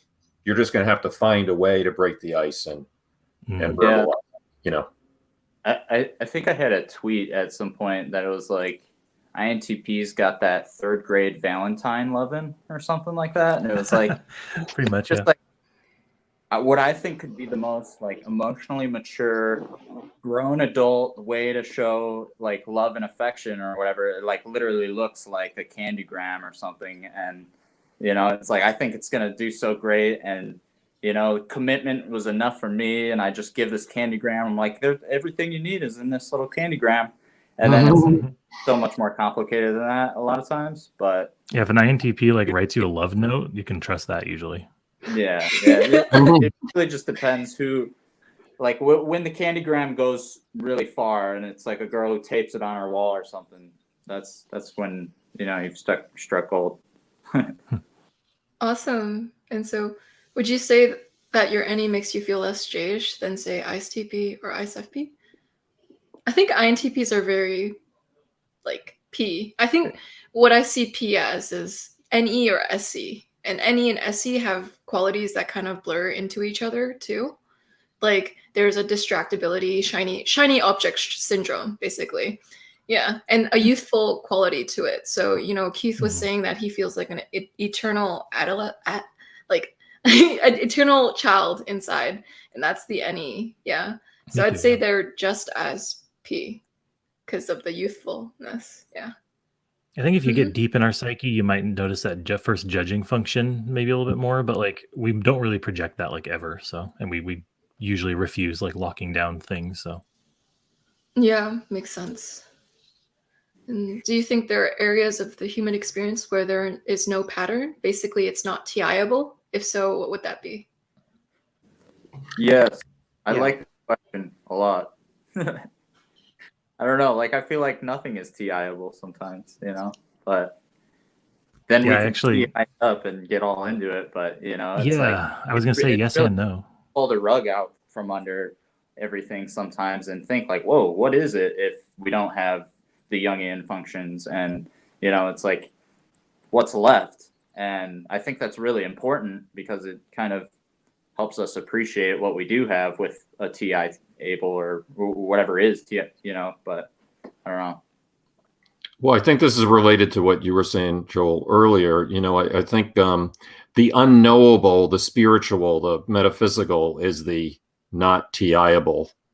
Right. And we're so comfortable with TI, that's why there's this fascination with that, you know, and when we're in the grip of it, it feels like everything is that. Everything's, you know, it feels like everything is unknowable if we're like in that state. Yeah. I also kind of, go ahead, Tim. I also think that TI is a little bit of a specialized function, and that it's very good at like figuring out truths and things like that. But when it comes to, you know, motivation, knowing what you want, like TI can help you get what you want, but it can't tell you what you want necessarily. Because it always like falls back to values and things like that TI doesn't have a whole lot of traction with. But then also in the question, like we're talking about areas of human experience, like that word specifically, experience, like TI is a judging function. It has nothing to do with our experience. It has everything to do with how we label things and how we symbolically link them together. But yeah, like the best things in life, honestly, don't have a lot to do with TI frequently. You give me a weird thought, Tim. TI can't it can't tell us what we want. I agree with you. It can't even tell us, this is going to sound odd, it can't even tell us what makes sense, because what it's really best at is telling us what doesn't make sense, right? I agree. So since we reject what doesn't make sense, we have this perpetual hope that that will lead us to what we want, but it doesn't. It's not a straight line, you know. And it's always in relation to other things as well. So yeah, it doesn't make sense, but it doesn't make sense based on what criteria of making sense. So it's very subjective. Like it thinks it's objective. It wants to be objective. It tries to be objective, but it's very much dependent on the context of the questions that you ask it. Well, Jung would say it's 100% subjective because it's introverted. Yeah. And no wonder why we've been talking about this for 3 hours and we're also neurotic. Yeah. And I wonder what Jung meant by subjective, because there's another way of interpreting the word subjective, meaning originates from the self. So anything that originates from the self is automatically subjective, and anything that originates from the world is objective. Not that it's more or less correct, but where it comes from. Yeah. I feel like that basically means like, right, the person who's the authority in proving it is either the person that came up with it, in which case it's subjective, or it's like the world, which is subjective, right? Well, it dips into solipsism a bit there, definitely. Well, Tim was picking up on the contextual aspect of it, right? I think that's the subjective aspect, is that it's contextual, right? But yet we struggle, right? This is why we struggle with everything. We struggle to generalize, right? Like we didn't even want to, Tim, you didn't want to recall, perhaps like one example of one interaction with like another type or whatever. It's every time we answer, we want to generalize to all INTPs for all time. And that's why we have all these pregnant pauses when we try to explain things, because we're trying to explain the whole world. Yeah, it's hard for me to even think of like an individual. I just automatically think of groups. Even myself, I think of myself as a group of people, like other INTPs, I do other too. people who look like me, etc. Yeah. that's the difference between FI and TI. With my FI panels, people will make it ultra about their own experience. So a lot of my FI panels will turn into, well, it doesn't resonate with me, so I don't experience it like that. So so FI isn't really seeing things in terms of groups, it's seeing things in terms of individuals, and they're all like unique individuals. Whereas for TI, it's like, well, if you have this principle, you should be able to generalize it to a group, and that should give you something. So that's how I noticed a difference between how TI people answer and how FI people answer because of that, like that desire to find a framework to fit that what you're going to say into, if that makes sense. So like maybe like true individuality is the one thing we can't TI. Yeah, makes a lot of sense. Yeah, so I feel like those are all the questions that I'm seeing so far. Yeah, and the rest have been already answered somewhere throughout the panel as well. So thank you, INTPs. This has been a blast. Yeah, very fun. I really appreciated this time together where your TIs really got together and made a really radically honest experience for all the viewers and for me too. Yeah, and thank you for the wonderful questions, everyone. The questions were really top notch. Yeah. Yeah. So thank you everyone for that amazing TI accuracy that you provide all of our frameworks, that you're able to double check our thoughts to make sure that they make sense and that they're valid. And if they're not, you'll destroy them or you're yeah. So I appreciate that. It creates an algorithm where the world is more intellectually honest and radically honest with themselves. Yeah. And Josh, I was just going to say, you've done an amazing job being able to articulate. It's incredibly difficult to be able for someone to articulate all 16 types, including the 15 types that you're not, as well as you do. So these panels are doing something amazing for you, and I think for everybody that watches them too. Yeah, absolutely. Thanks. Good job, Joyce. You're a great host. Yeah. You're giving me warm fuzzies in the Effie. Thank you. Yeah. And Josh, I really appreciated those like keywords that you would put in. I think you used the word, is it air code? That was the word you used, or was it another word? I forget. My brain doesn't like to retain what I say very well. Yeah, it was this really great word you used where you're telling someone you vetted something already. And so error checking software or error checking. Error checking. Like error quality checking. control is another thing I call it. Yeah. So you brought all these like new words for us to kind of conceptualize it quicker into a simple phrase. So that was really helpful. Yeah. And Keith, thank you for bringing John Beebe into this, one of the OGs in the type community. I've been obsessed with his books lately. Yeah. I love the depth and just how much you've read into type. It shows through the historical references you're able to make through the material of John Beebe and other authors that are timeless. You really bring them back into the chat. Yeah. Almost 35 years now. It's crazy, huh? Because I was a teenager when I learned about it. Yeah. The typology love goes on. Yeah. Till death do us part to type. We're all kind of married to type in some way. Yeah. Yeah. And thanks, Tim, for the chats that we have together. I enjoy how we get to share life with each other, and you get to be like very NE for both, and I get to learn a lot about you through that. So yeah, thank you for your TI, like just in the refinement in the way that you are able to distill the logic of things. I appreciate it. Yeah. It kind of takes the brain fog that people have in it, because you're able to clean slice things. It turns into less brain fog for people. Yeah. Wow. Thank you so much. Yeah. I love talking with you, Joyce. Awesome. Yeah. And hi, Joel. We meet once again. He was in the INTP panel before too, but he didn't show his face. This was the first face reveal. This time, but yeah, a little less anonymous. But yeah, I had a lot of fun this time. It definitely feels more natural. You know, I'm a little older, a little wiser, a little less anonymous. Excellent. Yeah, and he has a Twitter account, Warmest Robot, and it's a cool account. He's a cool dude, and all of the people here are really awesome. And that's why I invite you guys on. in a way, like I tell everyone on my panels this, it's my ohana, so it means family. So in a way, type is my family away from family. It feels like more of a real family, actually, because when I'm able to mentally connect with people, when we're able to exchange metaphysical ideas, the unknowable, the unseeable together, it feels close. Yeah. And I'm grateful for all of these times because it feels like it's time well spent. It feels like mental nutrition. So every time we get to talk, it's like just more and more mental nutrition. And after a while of feeling like you're in a desert with no water, but having this mental nutrition, it is invaluable and irreplaceable. So I always appreciate it. Everyone on Type Talks is like my family because they give me an irreplaceable mind experience. It's like for once, I feel like my brain is stimulated, and after my whole life of it feeling not that way. And so it sticks with me. So that's how I enjoy y'all. So I just thought I'd share.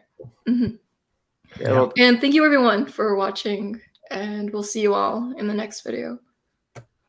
Thanks, Bye. Joyce. Good night, everybody. Bye-bye.